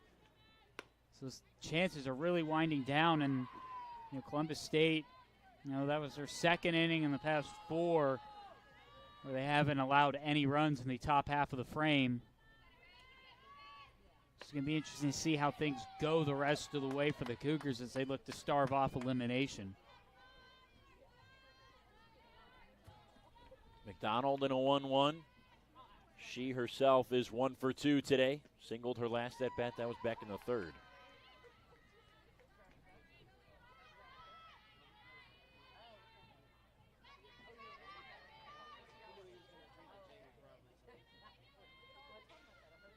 Two-one out to left, but foul. Good strike from McDonald.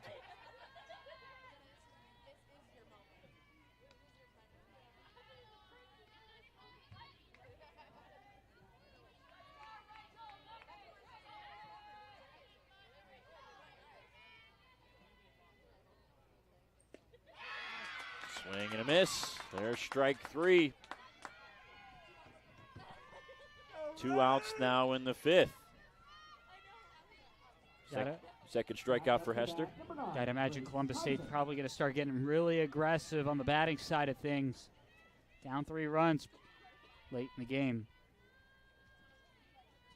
You can feel the pressure kind of mounting for them, especially after not converting on the bases loaded opportunity. But if you're a Columbus State fan or player, it's got to be in the back of your mind what happened last Saturday. Felt like they were probably way out of it, and there's a 2-out single from Kaiser. She keeps the inning alive and reaches first to a loud applause from her dugout. But if you're Columbus State, you've got to be thinking about, we were down to our last out. We were dead to rights against the Peach Belt champions in North Georgia, and they found a way to win that game and the next game. One thing I get when you're mentioning it that way, one thing that does kind of, come into the advantage for Columbus State is that this is a Peach Belt team that they are facing off against. So there's a little bit of that familiarity aspect against it than saying, let's say, they were in that situation against Francis Marion, a team they hadn't played in a couple of years, versus where Flagler, you just played them a month and a half ago. So, anything is possible here.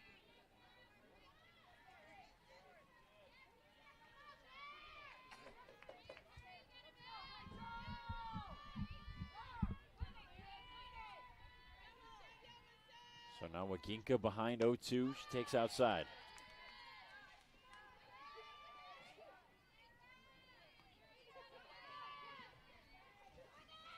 She had a single up the middle last inning. They would love another one of those right here.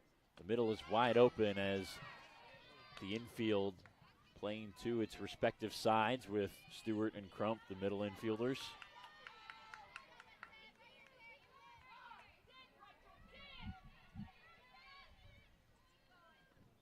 Swing and a miss. Strike 3 from Hester. Her third K, and Columbus State is stymied in the 5th. Flagler looking to add to their lead. It's a 2-run advantage. Batting in the 6th they are after these words on the Nighthawk Sports Network.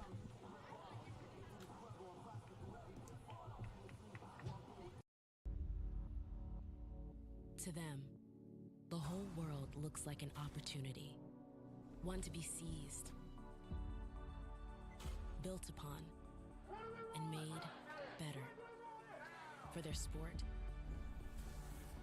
and the people around it. To student athletes, every opportunity is a chance to change what could be and show the world what opportunity can do.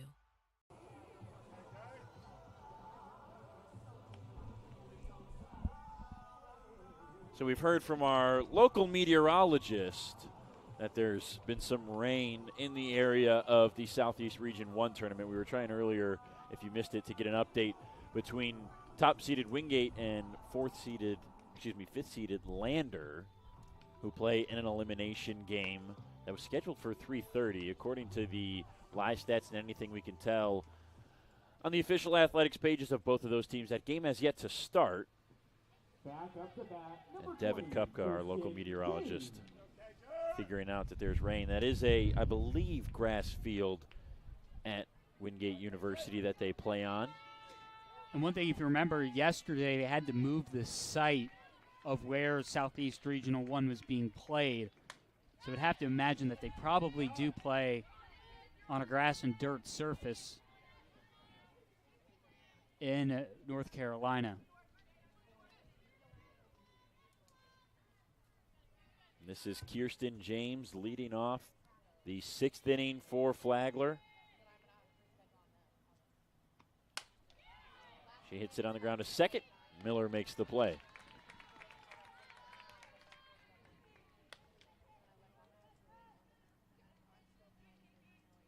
So as of 20 minutes ago, per our social media expert in the booth and our producer today, Bailey Vessel, Lander's softball account on social media channels saying that game's scheduled to come up in 30 to 40 minutes against the Bulldogs of Wingate.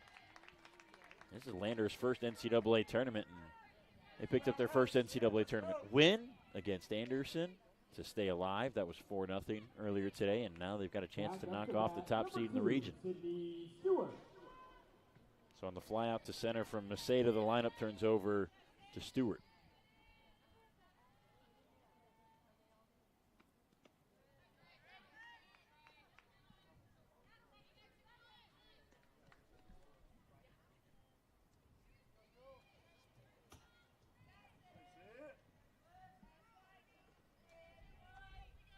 Stewart's had a fantastic day so far. Flew out her first time up, but a pair of singles since then in the third and fourth innings. She scored on the single in the third and had an RBI on the one in the fourth.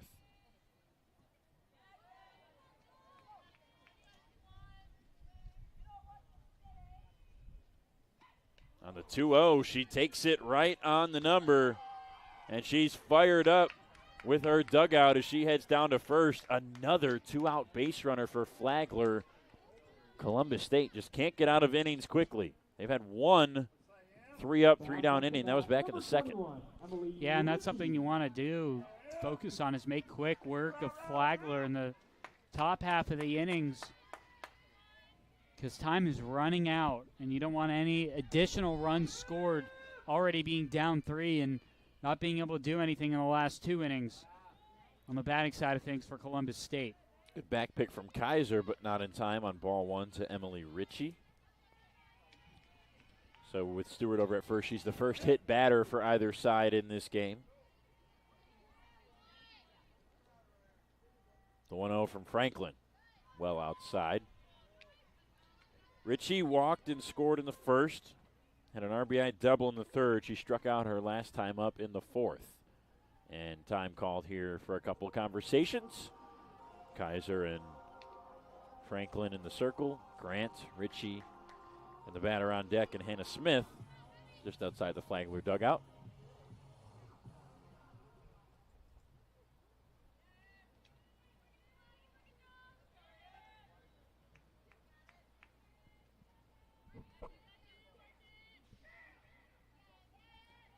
So the 2-0 from Franklin. Ritchie swings down the first base side, and it's caught right there by Kara Waginka before it touches any turf. So a line out means the hit batter doesn't do any damage in the sixth. Columbus State still trailing by 2 runs and running out of time in their season. Loser goes home. Winner fights for another game later today at 6-4 Flagler in the elimination game, Game 4 of the Southeast Regional here on the Nighthawk Sports Network. How do you make history? In St. Augustine, Florida, Flagler College stands as a beacon where the lion-hearted can forge new paths. Here, your courage finds its name, and ambition finds its home. Inspired by the visionary Henry Flagler, you don't just learn, you create, innovate, and find where you truly belong. So how do you make history? It starts with you, right here. Flagler College, where history begins.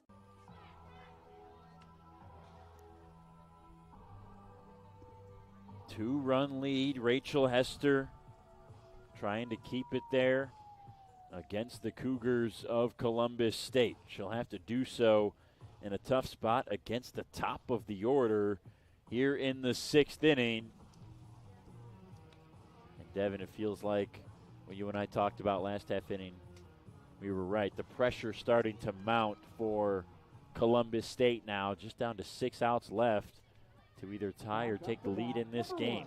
Yeah, you got to imagine they're going to come out really aggressive in these bottom half of the innings. They've only got 2 opportunities to either tie this game up or take the lead, or their season's over.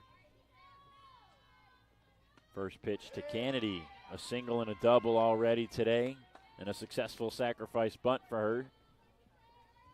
She's had a very big day. This feels like their best opportunity that they're going to have the rest of the way to put some runs on the scoreboard. They haven't scored since the 3rd inning, but they got the top of the order up, and the top of the order has done a ton of damage today. 4 hits combined between hitters 1 through 3.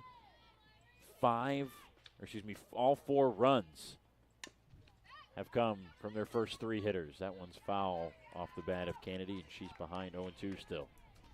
Yeah, you got to imagine it's do or die for this lineup. The batters that are due for this game, or not this game, but this inning, it's going to be do or die for them.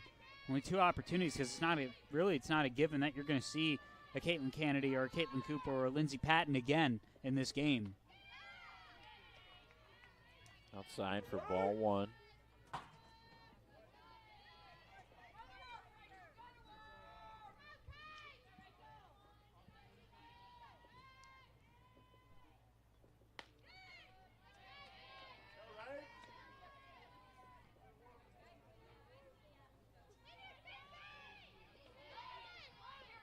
Big spot here completely changes the complexion of this inning, whether Kennedy gets on or not, and she won't.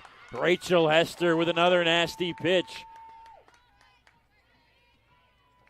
She's now struck out 4 of the last 6 batters against Columbus State, all of them swinging. Yeah, Flagler's pitcher Rachel Hester getting hot at the right time, trying to contain anything Columbus State will do. A little foul ball for Cooper on the first pitch. Bunt single for her in the first. A walk and a run scored in the third. She also flew out in the fourth.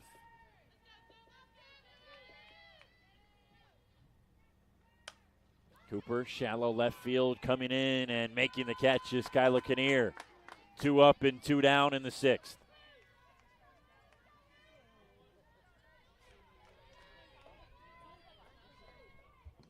Back up to bat, number 11, Lindsey Patton.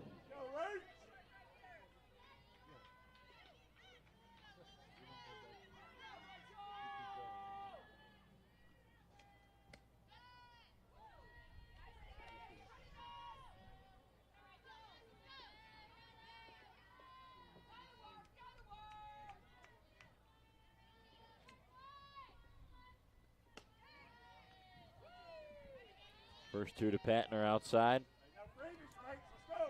She hit the big home run against North Georgia. They could use another one here.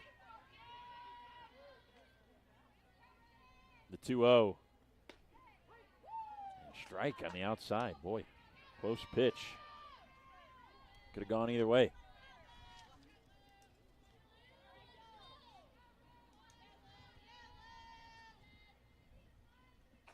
Hester's changeup called for strike 2. 2 really good pitches on the outside away from Patton. She kind of sneaks in there just to get right back in this at-bat. And the 2-2, same spot, but called the ball this time.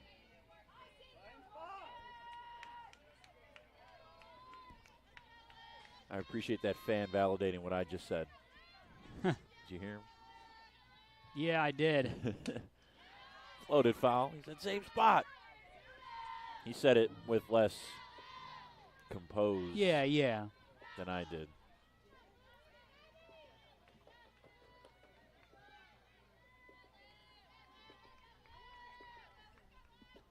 Pitch number 7 is a strike.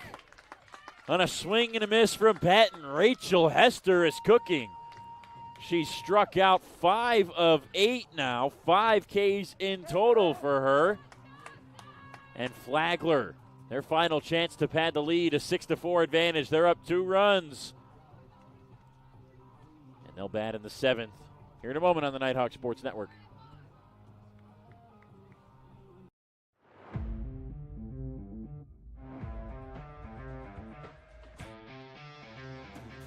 We have a long tradition of athletics at the University of North Georgia. For the past 50 years, our athletic programs have been making a difference for our university. And today, I'm really excited to talk about how we will take that to the next level.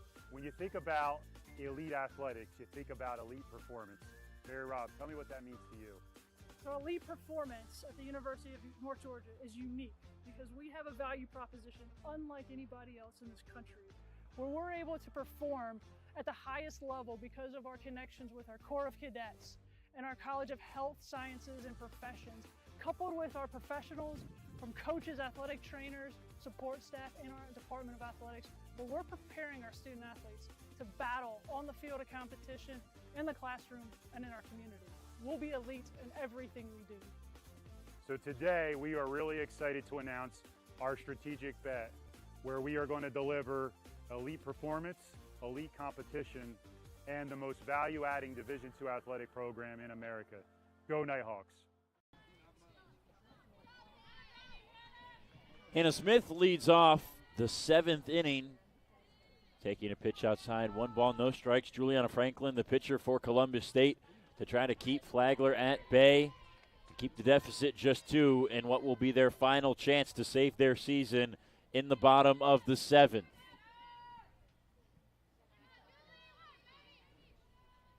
Wonder who the Nighthawks are rooting for. On one end of the spectrum, they've had so much success against Flagler this year, 5-1 in their 6 meetings. But against Columbus State, you've got a chance for revenge at the PBC tournament. It's kind of a tough one, honestly, because you have to really look at the Peach Belt and how everybody performed this year.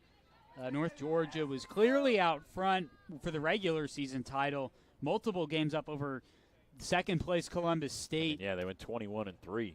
Unbelievable mark. So you got to imagine, like, if I don't know, honestly, like, I don't think they mind playing either one of these teams. Yeah, you got to have confidence given the history against both of them, Yeah. obviously, but more just from a psyche standpoint. You know, one thing, too, last year, North Georgia, on their way to winning a national championship, they had to go through Columbus State 7 times last year. Yeah. But they did lose 2 games to them. Those 2 games this year, if you think about it, if you compare it to last year, this time came in the Peach Belt Conference Championship. So, got to imagine that North Georgia going to pick up, maybe go 5-2 against Columbus State. That's assuming Columbus State were to come back and win and then lose the next game. But, you know, it'll be kind of a similar script to last year, having to go through Columbus State 7 different times. So Grayson Gurley, the freshman out of Harlem, Georgia, takes over after the leadoff walk from Juliana Franklin. Hannah Smith over at first base. Cass Crump will be the batter. Kyla Kinnear next. Should it get there, Mackenzie Smith. If it gets to her, they'll face the 2 best home run hitters against Flagler. Gurley's been really impressive this year for Columbus State. Just a freshman. She pitched really well against the Nighthawks in the PBC tournament.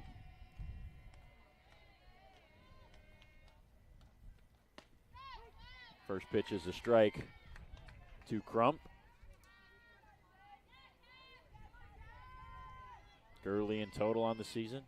On a Columbus State staff that has taken a major step back in how good their pitching was from last year to this year. She has been their ERA leader, though. 5.06 ERA. Does have the fewest innings of anybody, 21 1/3. And certainly needs to get the strikeouts and walks in order. But I was really impressed with the way she pitched last weekend, Devin. Yeah, she pitched really well against the Nighthawks, and what, helped them, prevailed them to the win, and pitched in all 3 games. And it's kind of interesting for Grayson Gurley that when you look at her stat sheet, she hasn't pitched a whole lot this year, and she only pitched once within the first 2 months of the season. Yeah, not quite sure. We haven't heard the full update, and she gets a swing and miss there from Crump on whether maybe she started the year injured or started the year late or whatever it is. We're not going to speculate, but we do know, to your point, she didn't pitch a lot at the start of the year. Yeah, I know her second appearance came against North Georgia. That was just a little over a month ago in their regular season series down in Columbus. Since then, she has pitched a lot. She's totaled 21 1/3 innings before this postseason began, the NCAA tournament postseason, that is. Right side, scooped up on a dive by Miller. Throw from her knees in time. Nice play. Brooke Miller, one of their stars, with the web gem to get out Kyla Kinnear. Mackenzie Smith will bat, though, with a runner in scoring position as Smith was able to move over to second.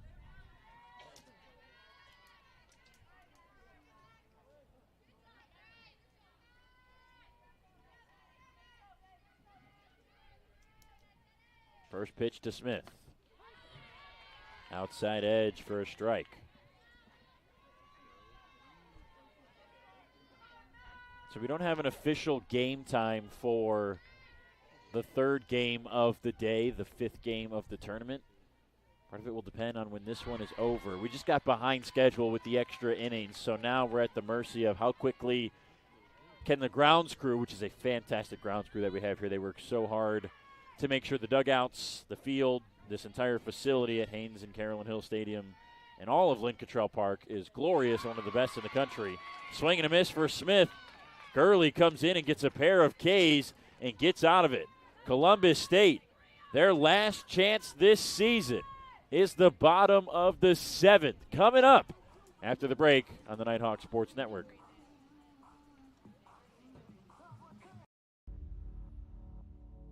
To them, the whole world looks like an opportunity, one to be seized, built upon, and made better for their sport and the people around it. To student athletes, every opportunity is a chance to change what could be and show the world what opportunity can do.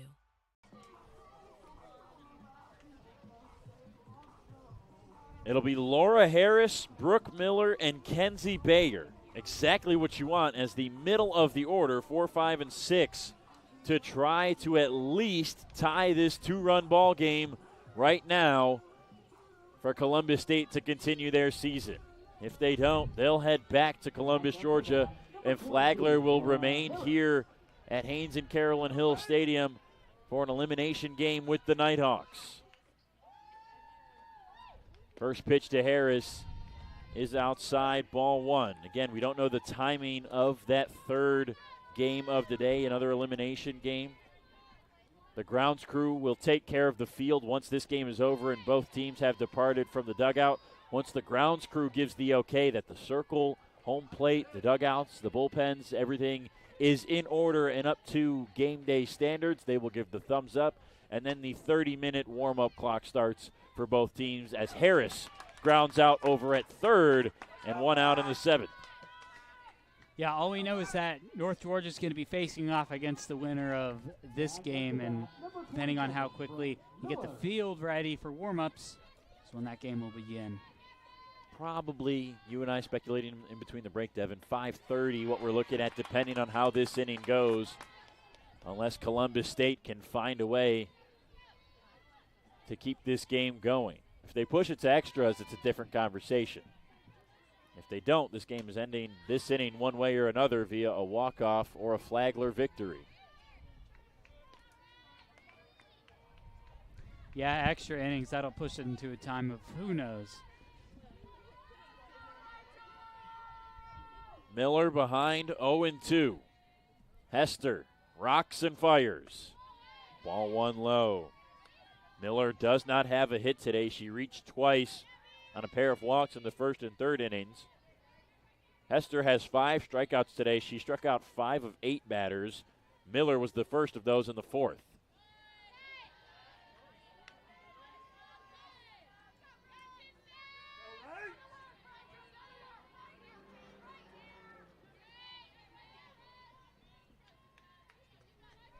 Two balls, 2 strikes. Out into center field, going back, Maceda into the gap. She makes the catch. Columbus State is down to its final out.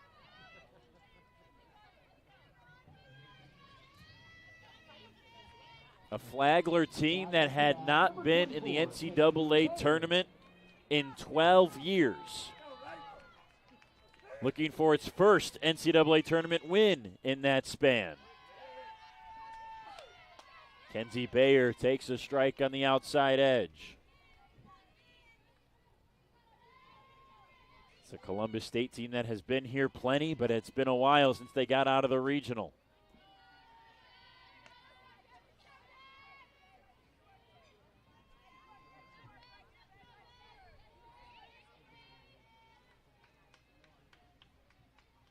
The 1-1 in the dirt. Coincidentally, the last time Flagler won an NCAA tournament game was the last time Columbus State won an NCAA regional, 2012. a decade plus for both of these teams before they've seen success in the postseason. Flagler's 1 out away from getting back there. Columbus State, they need a base runner at least. Bayer's in a good spot and a 3-1 count to be that base runner. Here it is. High fly ball to left. Home run distance, but well foul. Kenzie Bayer pounded it.